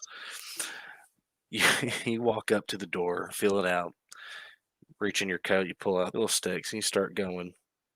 You start going at it, and Max kind of just slides up next to you and just mutters something and points at the lock, and you hear it go click. damn it. And you just open the door. You know, just tuck them back in my pocket. Yeah, whatever. Okay, so let's see. So you have. While Max is there with Keegan, she goes, I'm 45 years old. I've been studying this stuff for 20 years. Yeah, and I'm 80. And she looks, 22. If that. Okay, so I'm gonna reveal an area for you. Let me try and include this doorway. Perfect. Okay, that's what you're saying. So you got a guard here at the beginning of this hallway, a guard here, and a guard here. Just picking around. You have what look like, what's the best word I can describe? Like a kitchen door entrance. It's 2 smaller swing anywhere doors. Door here, door here, door here. And Ark, if you do want to take the grenade out of your mouth, put it in your robot hand, you can gladly do so. Okay, that would be good. All I can think about is a dog just, jaw getting weak. Okay, but that's what you see right here. And that's what Martin will do, is he'll hold up 2 fingers for those behind him, and one each way. So Hayden, Ark, and Max, you see he can do that. Let's see what's down this way. Door to me. So you're trying to go through the bomb door now? Yeah, just because. Okay. I was muted that whole time. Please don't. Okay, yeah. Yeah. If we're going by the map as we remember it, that leads into the main chamber, and there's a good chance the Baron or Gorgonzola themselves may be there. And if we haven't taken out some of these supporting players before we fight him, we're going to have a much harder fight. So let's do what we can to quietly take out some of these other guys to the point possible. And then when we've faced the Baron, then okay, there we are. So the next thing is, do you have anything to take these guys out quietly? Yeah. You can try to sneak up and clobber them, or You are say Mike gave us a silencer and chink or something, but I got a silencer on a sawed-off 12-gauge shotgun. oh boy. It's silent until you pull the trigger. I use it as a club. Yeah. Okay, I have I think 10 3-point power stones, and so every one of them is going. Every time I cast sleep, it's going to take 1 power stone. Okay. So that's what I've got there. I've got sleep. I can do mass sleep if they're bunched together. They're pretty spread. This guy's definitely the furthest way. Yeah, we're just looking at 2. No. If they were bunched up, I would. That would be because that is a closed door. Yeah. I would have to. I would be casting it twice. Right. Wrong spell. Yes. Did I do that? That's sleep. Yeah. No. That's mass sleep. You've cast sleep twice. Which would, Okay, I gotta change the name. Okay, never mind. Yes, I cast sleep twice, and one in each. Once on each of them. Okay, so I made it by 2, and I made it by 1. If you wanted to have them resist. just for giggles, let's see if these little minions ever could. If they do, I'll laugh. Here's the first one. Here's the second one. okay, plan B. So I have to. The reason why I said if this works, I'll laugh. The only points they have is in HT. That's it. They nowhere else. Made the pass. Martin's leaning in the corner. Hey, wake up, man. You see Martin, so what happened? What happened? Yeah. What? Okay, this is where the rolls are going to get us. So we got in here. Now we start rolling, and it all falls apart. So I'm left. I'm right. Oh, Lord have mercy. Right. Silenced 9mm. Okay. So, yeah, because you're catching him by surprise. He's not going to be able to dodge it. Yep. So, in this hallway, you just hear whoop kind of sound. And this guy just drops to the floor. You domed him in the back of the head. Now, there is a table I could roll. So it's a suppressor. Nothing truly ever silences a gunshot, but it can muffle. And I'm going to see what I need to roll to see if that guy would even notice it. I have a table for this. Okay. So we're going to see if he notices this. I'm going to make a roll. And it's going to be, we'll actually make it on hearing. And it's going to be a -3 because he wasn't even looking. He doesn't hear it. So, minion still standing is unaware. It still didn't work. Let's see. Let me make sure it's not right. No, your strength is, I think it was something else. Yeah, I'm a 10, so yeah. That's accurate. What was your seal level, though? Did you put any points into it? I think. Where is it? I'm operating at a minus because I'm old.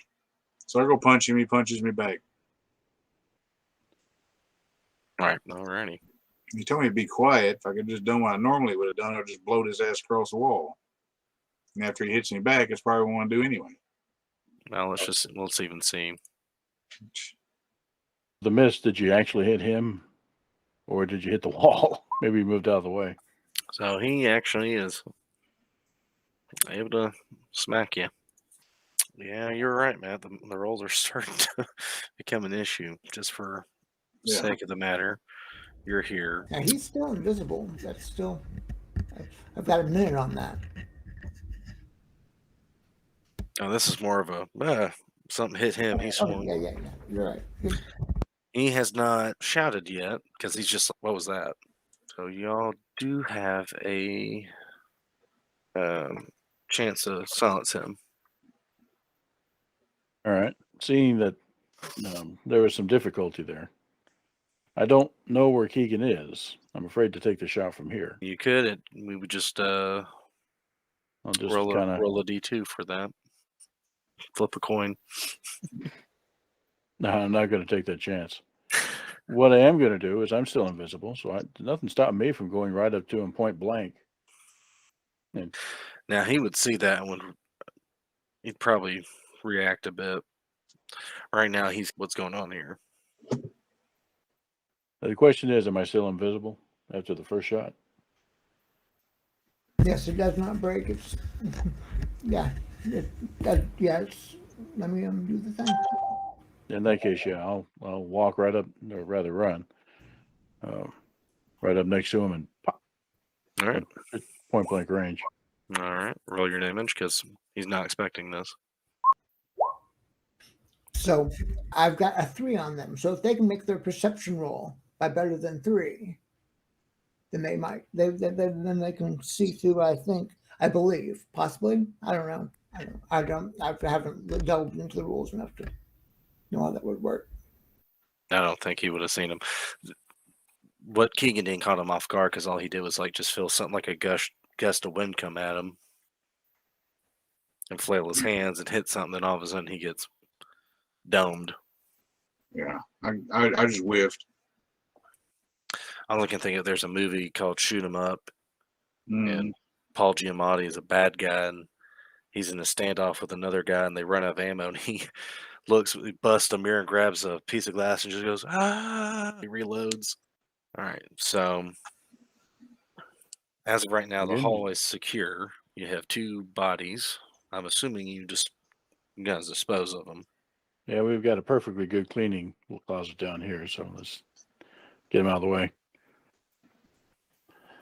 All right, Tweedledee and Tweedledum are safely put. So let's listen at each of these doors and see if there's any activity, or hear if there's any activity. Okay, so this doorway right here, don't really hear any sound. Almost sounds, you hear wind, like a gust underneath the door in a way. It almost seems like that leads outside, like a patio maybe. Or there's an open window on the other side. This door, don't really hear anything. This door, just nothing really at all. Now this door is different because that's that double door that swings in a direction. And so there's a gap in the middle, there's a gap below and a gap above. This resembles something you'd see in a kitchen. Can you actually peer through that gap, see anything? Yes. Shaw looks to the top, Ark looks to the bottom. Yeah. Reveal. So I'm going to do this a little bit by section. Actually, you know what? I can do it this way, as this is exactly what you're going to see. You see this individual working on something. To Max, you immediately recognize that individual. That's who dragged off the negotiator's body. Oh, boy. That's going to be a problem. A little bit more details. Is that a vampire? What is that? That's tiny. No, he's not. Okay. Don't tell him that. Yeah, I see. Seeing that and hearing Max remember him kind of confirms that, yeah, we're in the right spot. Yeah, so that's Tiny. That is his name. Try to sleep him. Was he a black dot or a white dot, or can you tell? So Max, as she recalls, he was a black dot. Sleeping is not an option, then, I assume. Okay. I can do a daze. Or a stun. Yeah, I can do a daze. Because he hasn't seen, doesn't know we're there. And then you can, yeah. I can't sleep him, but, that sleep is my longest lasting thing. It's going to. Well, you're burning through crystals, so you contribute strength for the main event. Yeah. If we go in guns blazing, which might be the only way to take him down, it's going to, trigger the main event. Maybe we don't need to fight him. Maybe we just need to get him out of here. Go back over here. There was a draft, you said. So is that door open? Can we peek inside? That door felt like it led outside, and I forgot to do this too, since this is actually a hallway. Oh, there's more doors. Ah, okay, great. So another possible way down into the thing. I forgot that wasn't revealed till I looked at your screen, then looked at mine. I was like, oh crap. All right, then let's leave Tiny for a moment. We need to check. You're here. And I don't trust Amos. Yeah. And let's just check here and here and see what we hear in those 3 doors. Okay.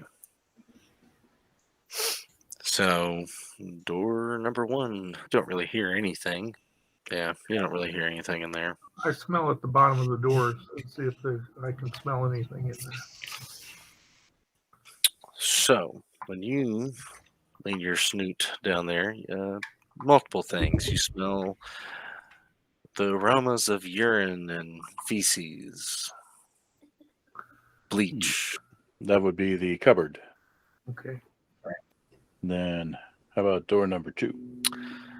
It actually, in this door, it's very faint, but sounds like someone's snoring. Very heavy snoring. Vampire wouldn't be snoring. I wouldn't think. Okay. Ark, is that somebody you recognize? Y'all never really heard the Baron sleep. You can't really tell if that's his snore or someone else's snore. Yeah, but I thought the Baron, would he actually sleep or just do the coffin thing? I don't know the vampire routine during the day. So the coffin, the history of the coffin was people said they had to sleep in it because that was where they died. It had earth from their grave, and that comforted them. Eastern European legends. And then it evolved into they slept in the coffin because it sealed out all daylight in their crypt. Really, they can sleep in a bed as long as the rain blocks out all sun. Got it. So does vampires can now enjoy memory foam mattresses. So is that a white dot or a black dot? According to Max, that was a black dot. And then how about door number 3 down there? What is that? Nothing, no noise. Do we put this to the test and hope the invisibility holds just to peek around the corner here? Yeah, actually. Just take a quick peek around the corner. Okay. Just for giggles, we'll do a quick perception check. All right. So when you peek around, make sure so this area is empty. Can't really see the first couch. You can see these. That's empty. Yeah, that area is all empty down there. You just see Miss Gorgonzola here. Okay, quickly pull back. And my little pings aren't going off, I noticed. Hey. So this was empty, and this was empty. We can't really tell it. Then there's her, and then we can't really see up here. Yes. All right. So back up. Oh, that's why. I was on the wrong thing. So you just see her standing there. That's it. All right. And with a quick glance, we really didn't get any more information about what she might have been doing or looking at her. Just her. Okay. That's two of the players that we're really concerned about. She didn't seem to indicate she saw us. No. It doesn't. If you look back, she hasn't moved from that spot. She's just standing there. All right. So we haven't really found the Baron yet. Possibly in door number 2. All right. I'm going to take a chance and just slowly go across the way and listen at this door. You hear a shower running. Okay. That's a painting that you're standing in front of. This door. Now you hear a TV on. And that door, you hear someone on the phone. Okay. So what does the conversation sound like? Pepperoni, extra sausage. Yeah, crazy stuff going on here. Yeah, I don't know what just happened there. I have no idea what just went on my screen, but okay. Good grief. Screen flashed and I saw double of the map. I don't know if y'all saw the same. Yeah, we did. Yeah. Okay, good. I'm not crazy. Can't say that. Yeah, don't say that. So what- They're after me. So the conversation you're hearing, it seems a bit muffled. Pepperoni. Yeah, but it sounds like serious talk. There's Lots of pepperoni. Okay. and yeah, you can tell there's definitely a very serious conversation going on. Serious conversation is probably the Baron, I would hope. So, well, we got somebody there, possibly the Baron, and still have our goon up here and Tiny up here, Mm-hmm. and then possibly the people in here that are like future snakes or were. Okay, so these guys that we took out, did they have comms gear? They have walkie-talkies. Typical, like little Motorola, little click. Okay, so let's regroup. Get back to the main gang and tell them what all we've seen down here. Any one of these folks, Tiny, Gorgonzola, or the Baron, would be quite a challenge, I think. We need to find ways to neutralize one or two of them while we're taking out the Baron. Any thoughts? Not quiet ones. Doesn't have to be quiet, not this time. I can do some damage noisily. Here's my thought. At least to get maybe Tiny and goon number 3 over here out of the play. This door to our west goes out to a ledge. Can we take a look at that real quick? Just scout it out first. Yeah, hold on. So it's actually a very big area. No, reveal. Thank you. So this is actually where Justice went. Yeah. Where he fell. Okay. Then Too high. and there's like furniture and such. Mm-hmm. Yeah, sorry. Doing it bit by bit. So what I'm thinking is let's take the body of one of these guys, open the door, leave it open, put the body of one of these guys in clear view, and then use the radio of the other to say that they're coming in on the balcony. Basically, sound the alarm, but tell them in the wrong location. And meanwhile, we can use that moment to go and visit the Baron. Hopefully that'll take some of these out of play, at least long enough until they figure out they're not coming in on the balcony. I'll put some explosives over there to emphasize the point. We're eventually going to have to face them all, but hopefully not all at once. So, do you guys have any thoughts on this? Yeah, we're going to have to see what you can do about Tiny. You going to try to take him? Use a shotgun. All right. Don't start this until we start it. That's what I'm saying. Yeah. You set your All charge. right. So I go over and I do indeed set a very liberal number of charges. It will make a nice, pleasant boom. I told you I wanted to blow something up. And, And they call me crazy. I know they're out to get me. I took their explosives. So I go here, and we're going to lay out our guard as though he's been shot. Okay. All right. Let me Put the gun in his hand as though he fired back. They had a lover's quarrel and shot each other. Yeah. Lay him right there. Let's see. I think I have a. Hey, there you go. It's gonna look real cheesy. Explosive 1. Explosive 2. Explosive 3. And for shits and giggle, explosive 4. Kaboomski. That's right. And now this is normal explosives. It's not the silver stuff because we don't have a lot of that. So it'll be big boom, people out, maybe. What are you doing, Cat? Yeah. Setting explosives. What do you think the cat's doing? He knew what he's doing. It's like, I'm out of here. Bye. That's right. The hell you say? So we have And- explosives there. And Keegan, you may not need to take out Tiny, but I think what you could do is if you hang out in the corner here, invisible, you be the one to make that call. And watch to make sure that they actually go in there. And when they're in there, you tell me, and then I'll blow it. We're probably about to run out of our minute.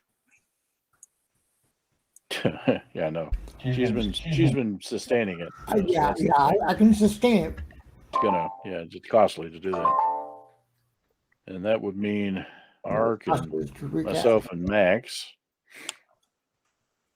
be waiting down here when all this goes down. Then we can bust in here and see what we get. I just saw a roll that I don't like. Are we forgetting something? We've got 2 other teams coming. They're the distraction for us. We're the ones that had to start this fight. Ah, gotcha, right. They're drawing security and the rest of the building down, away from it. They're drawing the rest of the building. We just want this floor. So the only question I truly have is, so I see Hayden and Ark are down outside the room that there's a conversation going. So is Max. All right, Martin, are you going to hide somewhere out of the way? You had a doorway here, holy Christ, and here. And move back up here. Yeah, like a place you can hide out until you hear people moving and double check. Okay, so clear the explosion anyway. Yeah, so I'll let you decide which of the 3 doors you wish. I was just going to get in the hallway. Because I have nobody else there. Once this goes off, I'm right here. Well, we're thinking he's still invisible. So being in the hallway would be reasonable. All right.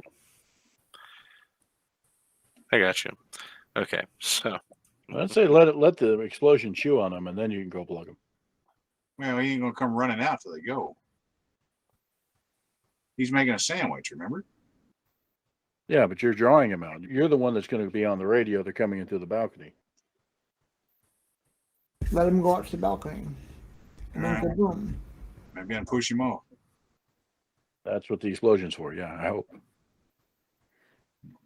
Okay, so everyone's where they want to be, correct? I'd rather be having a margarita. Really? All right, so Keegan, what do you call up on the net?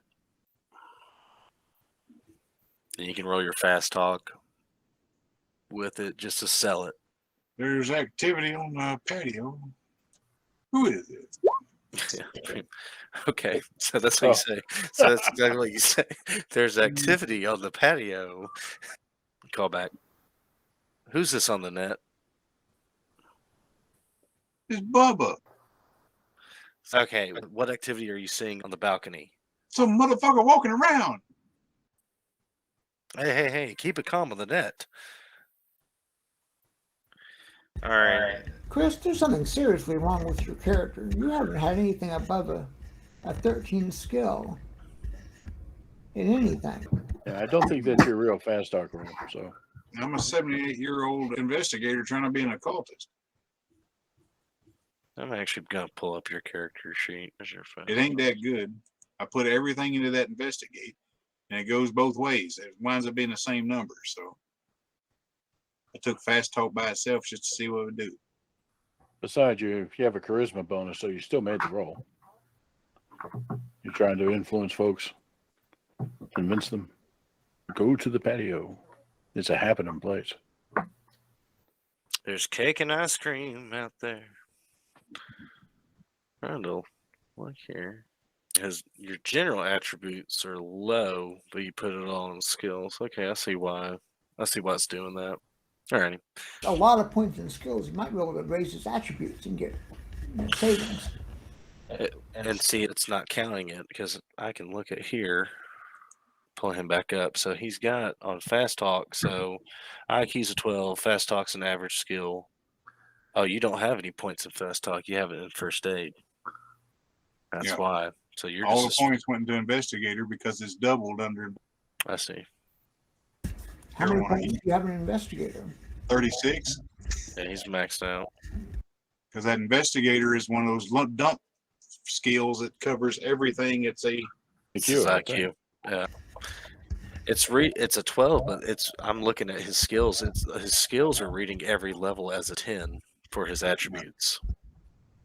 And that's the problem that E was talking about earlier. Yes. Select the skill, go where it says IQ or whatever, change it to like Dex, then change it back to IQ. okay. Yeah, see if they'll do it. And just roll it just so we see if it works. Or it fixed it. I was doing that. So because I'm assuming Hayden took one of the other walkie-talkies so he can also hear on the net what's being said. So you hear over the net, hey, we have activity on the balcony. Something's happening. Oh my God, they're shooting at us. No. And the line goes dead. You hear some of the other end going, Jabowski, there's something going on the balcony. Everyone go. You start, hut. Well, because all of a sudden, all these people start pouring out of doors. Oh, yeah. Looks like we're going to get a big haul tonight. Yeah. So people are going. And, there's a lot of them. And they all start filling in out there. Here's, oh my God, Jabowski's dead. No. Sorry, a lot of people to move. Oh, yeah. And yes, we still want to be there when it goes well. and you see this very sluggish guy. Boom. Yeah, we're down here and we can hear him walk. Oh, my God. So, Keegan, you actually hear at the door directly behind you, you hear a toilet flush. Yeah. And some guy going, wait for me, bust out. Runs into you. All right. I don't matter. It's still fucking 10 no matter what I do. You just have to make that change once on every skill you're going to roll. No, if my strength is a 10, if I punch him, it's still a 10. Oh, yeah. I'd just move. You Let know, him be confused. Do a quick that's dex. basically what I do. Do Yeah. a quick dex. Yeah. That's just 11, ain't much better. Because he just stumbled out of Yeah. the restroom. So, essentially, as Tiny kind of sees, he's, huh? And that minion goes, I'm stuck in something. Let's see if he even. I bet you he won't even see. Yeah. So he can't really see you. He just knows he's on something or someone. Hmm. And it's now caught in Tiny's attention. I'll give you a reaction. What do you do? Fair enough. Okay. I mean, just right in his damn face. That's in the minion. Whoever's right in front of me. That would probably be the minion because he's up on you. So he actually, with such force, gets blown off of you point blank from a shotgun. And then times 1.5 for fire rounds. So you're saying he's on fire? Mm-hmm. Oh, good. Let me just add a That's little all I put in fire. that thing. That's all I put in that thing. Add a little fire to the scarecrow. Yeah. Sorry, I've had this folder already Yeah. queued. As soon as I heard explosives, I was like, do tell. Mhm. Okay, so shot one guy off. Tiny sees. Everyone else is kind of that was on the balcony just went, huh? But "huh" is the last thing they're going to say, because I just heard the shotgun go. Here we go. You hit the plunger? Boom. Nice. So you just with this deafening boom. I want to see how many of these guys it takes out. Yeah. And more DACA. There you go. It's an enclosed space and an explosive. They're all dead. The concussive force alone. Yeah. From this force blowing up. So everyone there has been killed, and enough force. Do we actually have one that could do that? You have an unexploded munition. Oh no, I think we're good. Yeah. And now we got some flames creeping inside the building. And let's do a little bit of this. So the force of that concussive force going through such a tiny space inward actually knocks him back. And he actually goes through that door. The building just shudders from this impact. This is quite the explosion. Then Mike's on the radio. I mean, really? You hear it. So we got activity going on the balcony. Yeah. I was That's waiting our on cue that. to actually go in here and introduce ourselves. But yeah, looks like we have everybody's attention now. All right. So you open that door. I'll be damned. That's actually who's in there. All right. Well, turn around. What's Gorgonzola doing? So right now he's coming up from behind his desk like this. And he goes, God damn it. I knew y'all would try some stupid shit this. It's not stupid if he's here. Where is he? He's not here. Of course. He's not that arrogant. Really? He goes, Gorgonzola over there is who supervises me and making sure I do what I do. Then stay the hell out of the way. It's hard now. You blew up half the building. There's the other half to hide in. You still got to go out the front door or zip line down the side or whatever you were planning on getting out. But now at this point,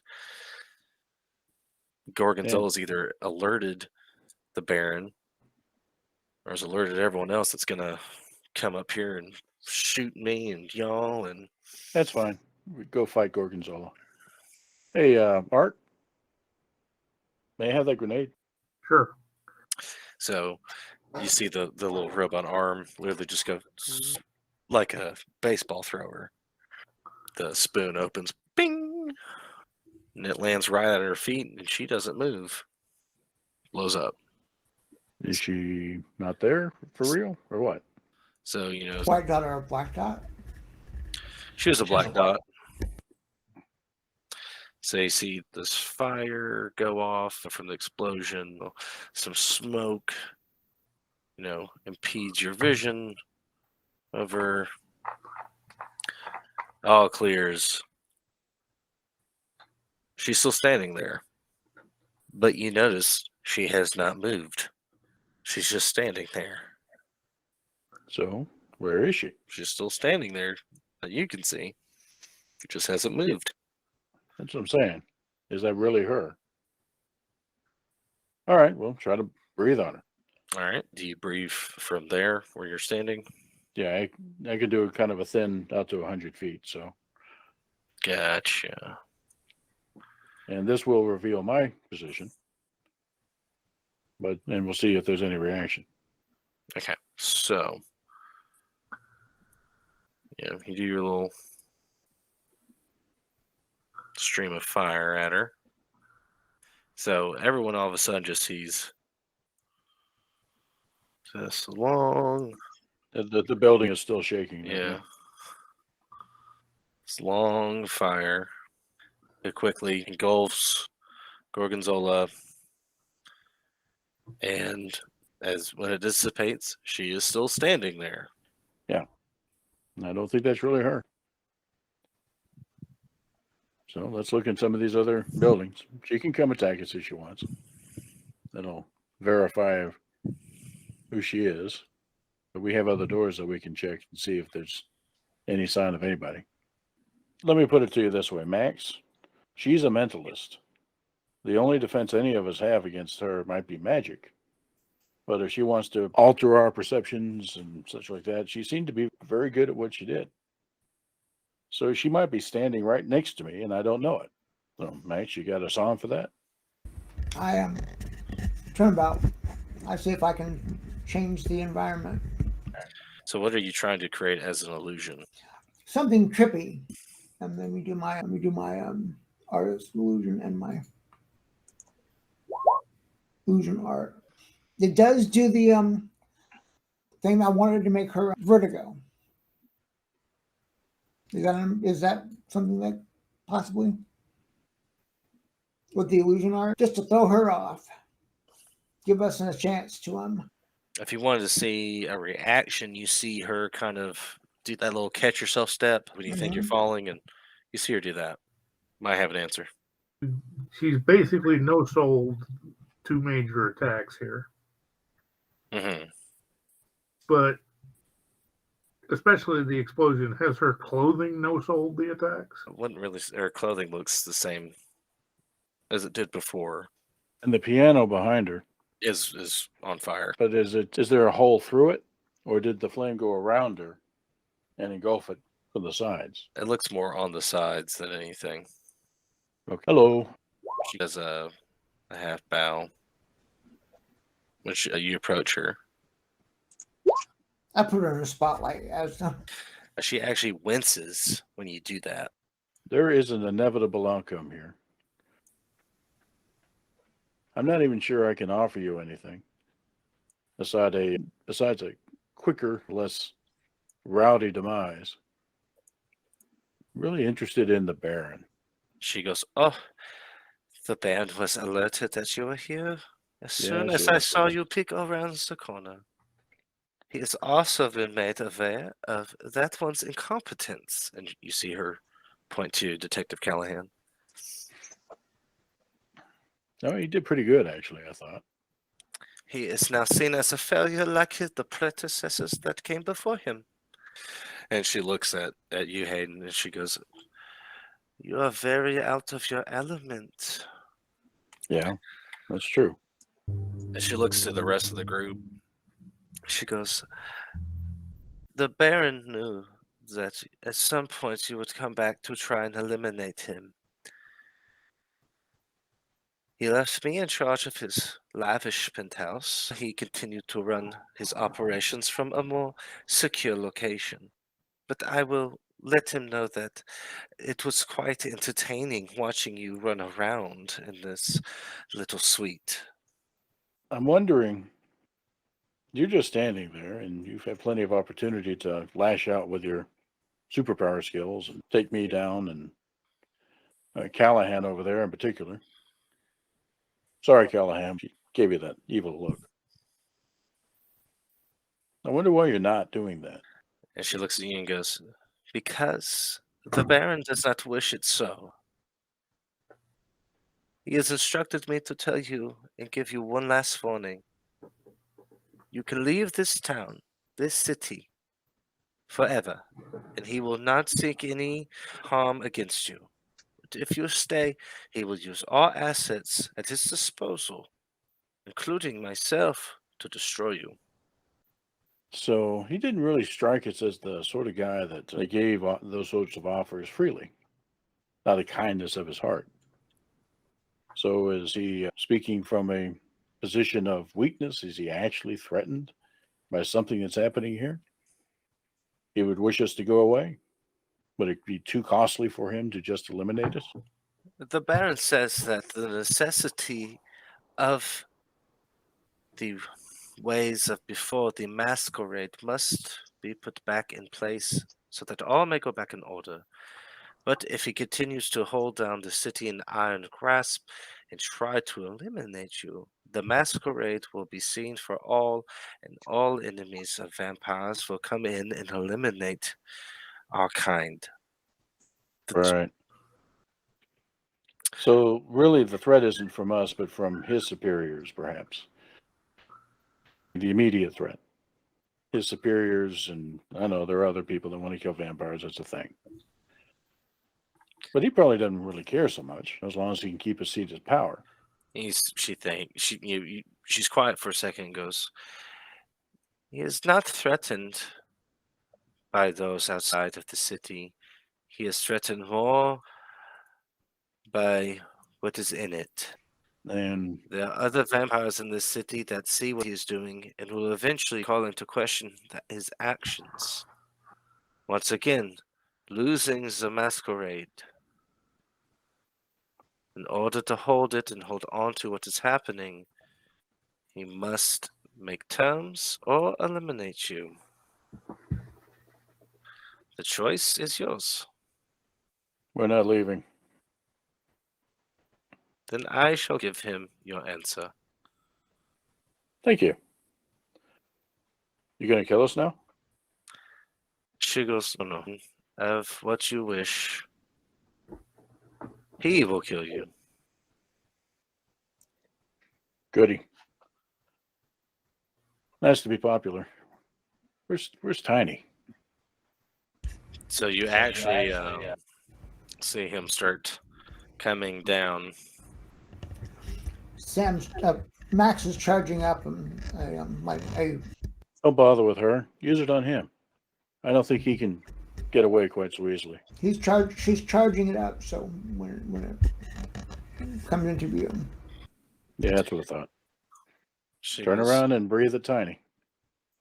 Don't. As soon as that portal appears, ignore her. Attack Tiny. Yeah.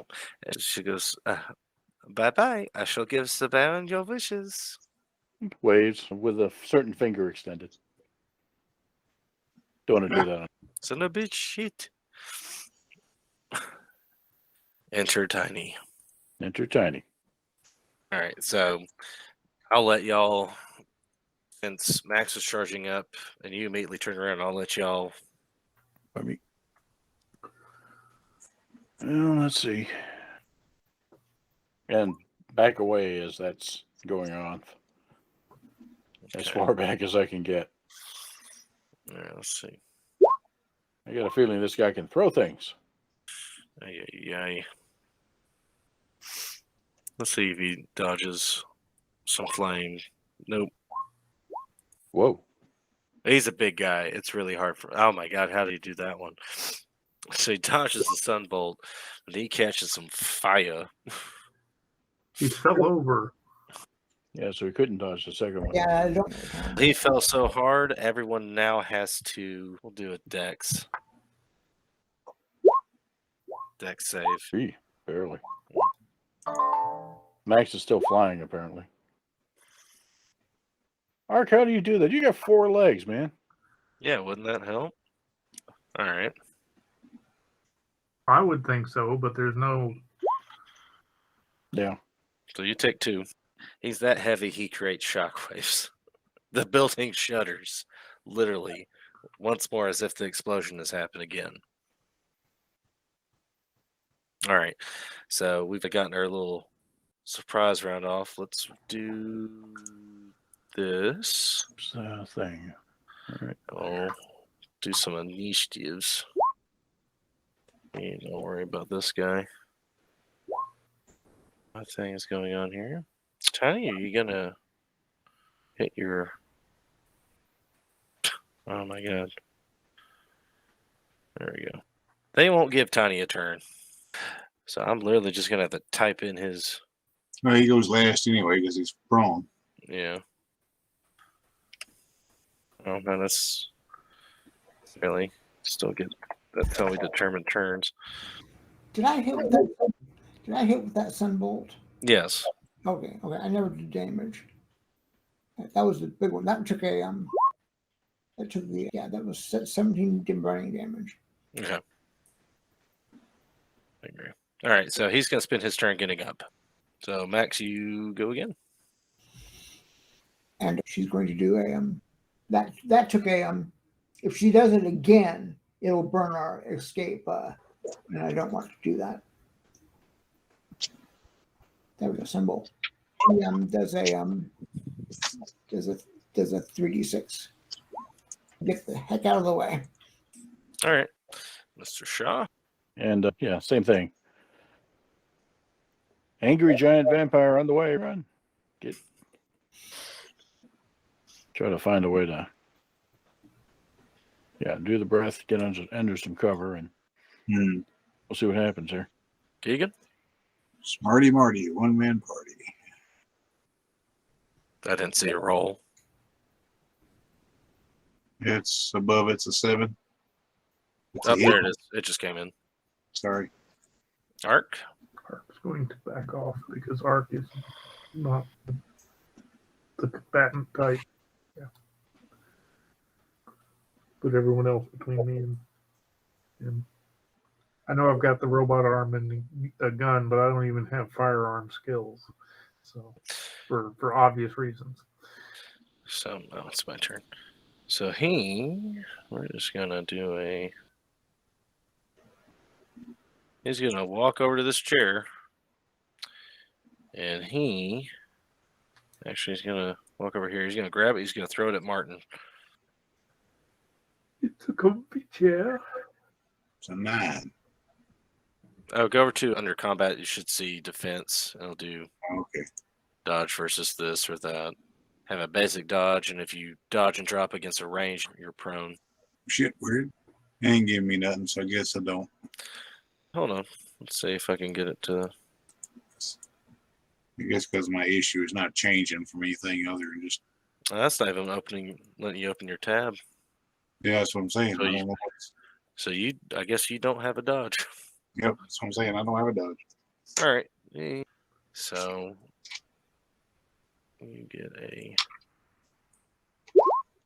you take a 3.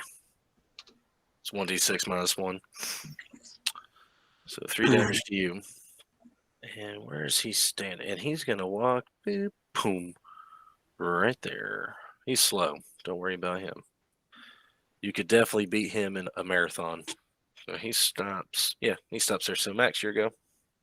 Is he taking? Is he hurt? He's charred. There's black bubbled up skin, but you can't tell if he actually feels the pain, the damage. It almost seems like his body's gonna give out before he does. All right. I have more burning, and she's gonna go there. Gotcha. All right. So, hey, you're seeing all this happen, and all of a sudden, not even what it should be, you hear that window explode and a shot come through. It didn't tell up the whole skill. Thank you. That looks better. Okay. So you see this huge round just coming to impact him, and it's got so much power behind it actually drags him back a bit. I don't want to see. It actually blows out his gut out his back. Wow. And he just collapses. Okay. Officially killing Tiny. Yeah, wave to the window. Damn kill stealers. you see cool with people it. wave him back. Yeah. And just to make sure, the same treatment we gave Gabriel. Burn him down. Breath until there's nothing left. Gotcha. Absolutely. And make them sparkle. Yay, you're dead. Yay, you're dead. So Solon would be sure. Now it's time to go. And you actually hear on the radio, you hear, hey, if you're going to make a move, you need to get out of there now. Sounds like a good time to make a move. So, how about back up to the roof? Drag Callahan with us. So, how much do you have left for flight? I've still got a 9-point power stone, which would be enough to carry 80 pounds times 9 is what? 80 pounds times 9. Yeah, That should be enough. that would drain the stone. 720. Yep, that should be enough. Let's see what the silly thing is. All righty, you start shuttling people over. Oh, there it is. That's what I'm looking for. So, of course, with each passing trip, the smoke is building up now at the point in this penthouse. And you're hearing sirens of fire trucks. I should be able to get that whole 700 pounds at once. No, that's This is how Hayden on one arm, Keegan on the other arm, and the dog with the robot arm holding onto your leg.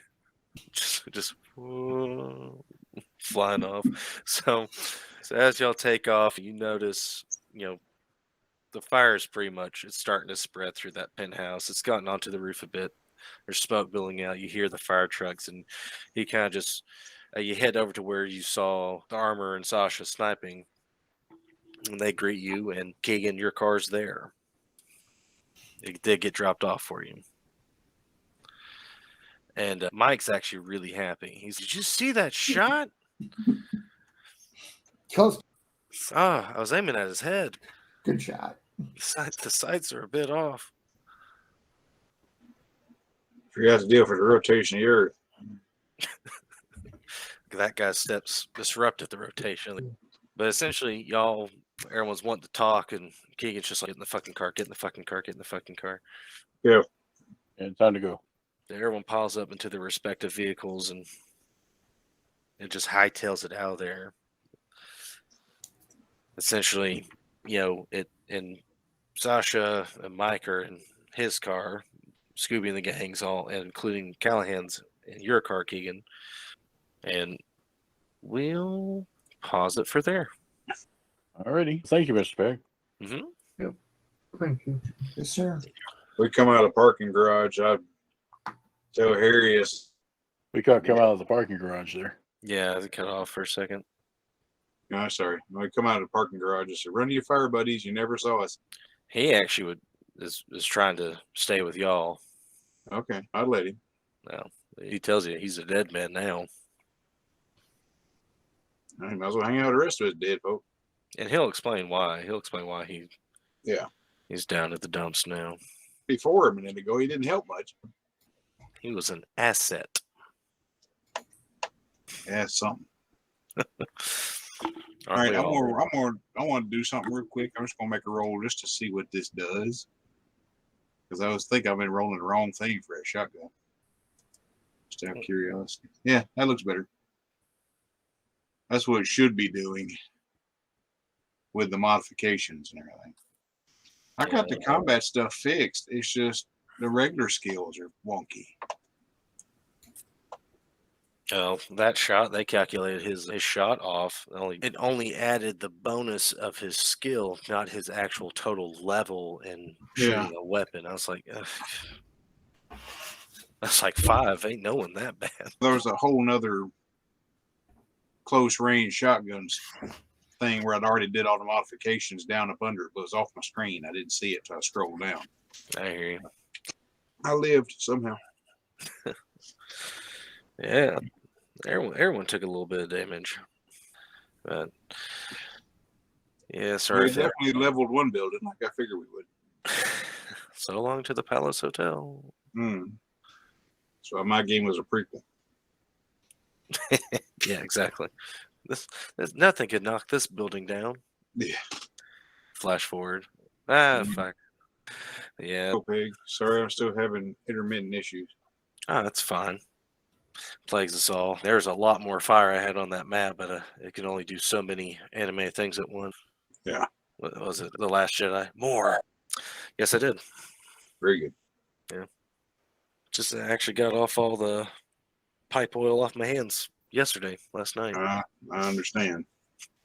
Now we play the waiting game. But yeah, you're getting closer to the final showdown. Well, given the showdown we just had, I'm really not sure how the final showdown can be accomplished. We'll just have to see. Maybe the final game for Martin Gigan. Yeah. as cinematically as possible. Yeah. I'm gonna channel Michael Bay on this one. We didn't Oh, tonight. good. Just fumes and stupid shit. People will still pay money to go see it. Oh, yeah. All the fire sounded like cougars roaring. Yeah. Now, I'll tell you the worst sound effect ever is in the original Daredevil movie, Bullseye's jacket. Anytime he twirls, there's a snake sound. Like the viper hissing every time he flicks his jacket because it's made out of snakeskin. Like, obviously, it would make that sound. And also, speaking of cougar sound effects with fire, nothing ever beats, what was it? Was it Double Team with Jean-Claude Van Damme and Dennis Rodman, where Mickey Rourke is attacked by a tiger, which sets off a bomb and blows them both up. It's an absolutely ridiculous 80s action film. But those are the best type. I know. It was a showdown between Van Damme and Mickey Rourke in the Roman Coliseum. That's all you gotta say. Mickey You Rourke. can't damn in anything. Yeah, Mickey Rourke has set landmines throughout the place. And not only was that enough, it's not hardcore enough. We have tigers. I have to look this up. It was one of those. It was one of those movies I saw as a child, and I was like, "This is awesome." And then as adults, this is awesome. Crazy is that? Yep, Double Team. That's the name of it. Maybe I can get a screenshot of this. And your target audience is 12. We understand this. It was one of those. Every time Van Damme goes, it's like, was I a serious actor? No, you weren't. Only in Bloodsport, because that hurt. That's true. Okay. Oh, I actually found it. It's a GIF. Oh my god. Could I share it? And it animate. Okay, there we go. Hang on here. For our viewing public. Yep, there it is. Where'd you share it? Put it in the actual like chat. Oh, I see. Yeah. Yep, that's it. So that is the ending. That's Mickey Rourke exploding as a tiger. Awesome. In a Double Team. Spoilers, yo. Yeah, that was Dennis Rodman's like a arms dealer, and he has a group of, it's either this one or another one where there's hacker monks, Catholic monks that are hackers. Yeah, actually. I can see that. They're a hacker everything, so yeah. Always. Yeah, when they come, 1997. Greatest movie ever made. That was probably Attack of the Killer Tomatoes. It was probably the worst one. Was it Swamp Thing. Yeah, that was bad.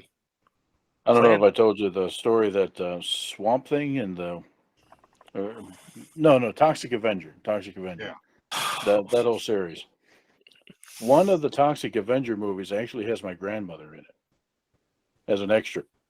They're playing Pinochle or some card game for older ladies, and she actually has I guess it's not quite a speaking part, but she at some point when the Toxic Avenger shows up, she gets mad and throws down her cards because the game was interrupted.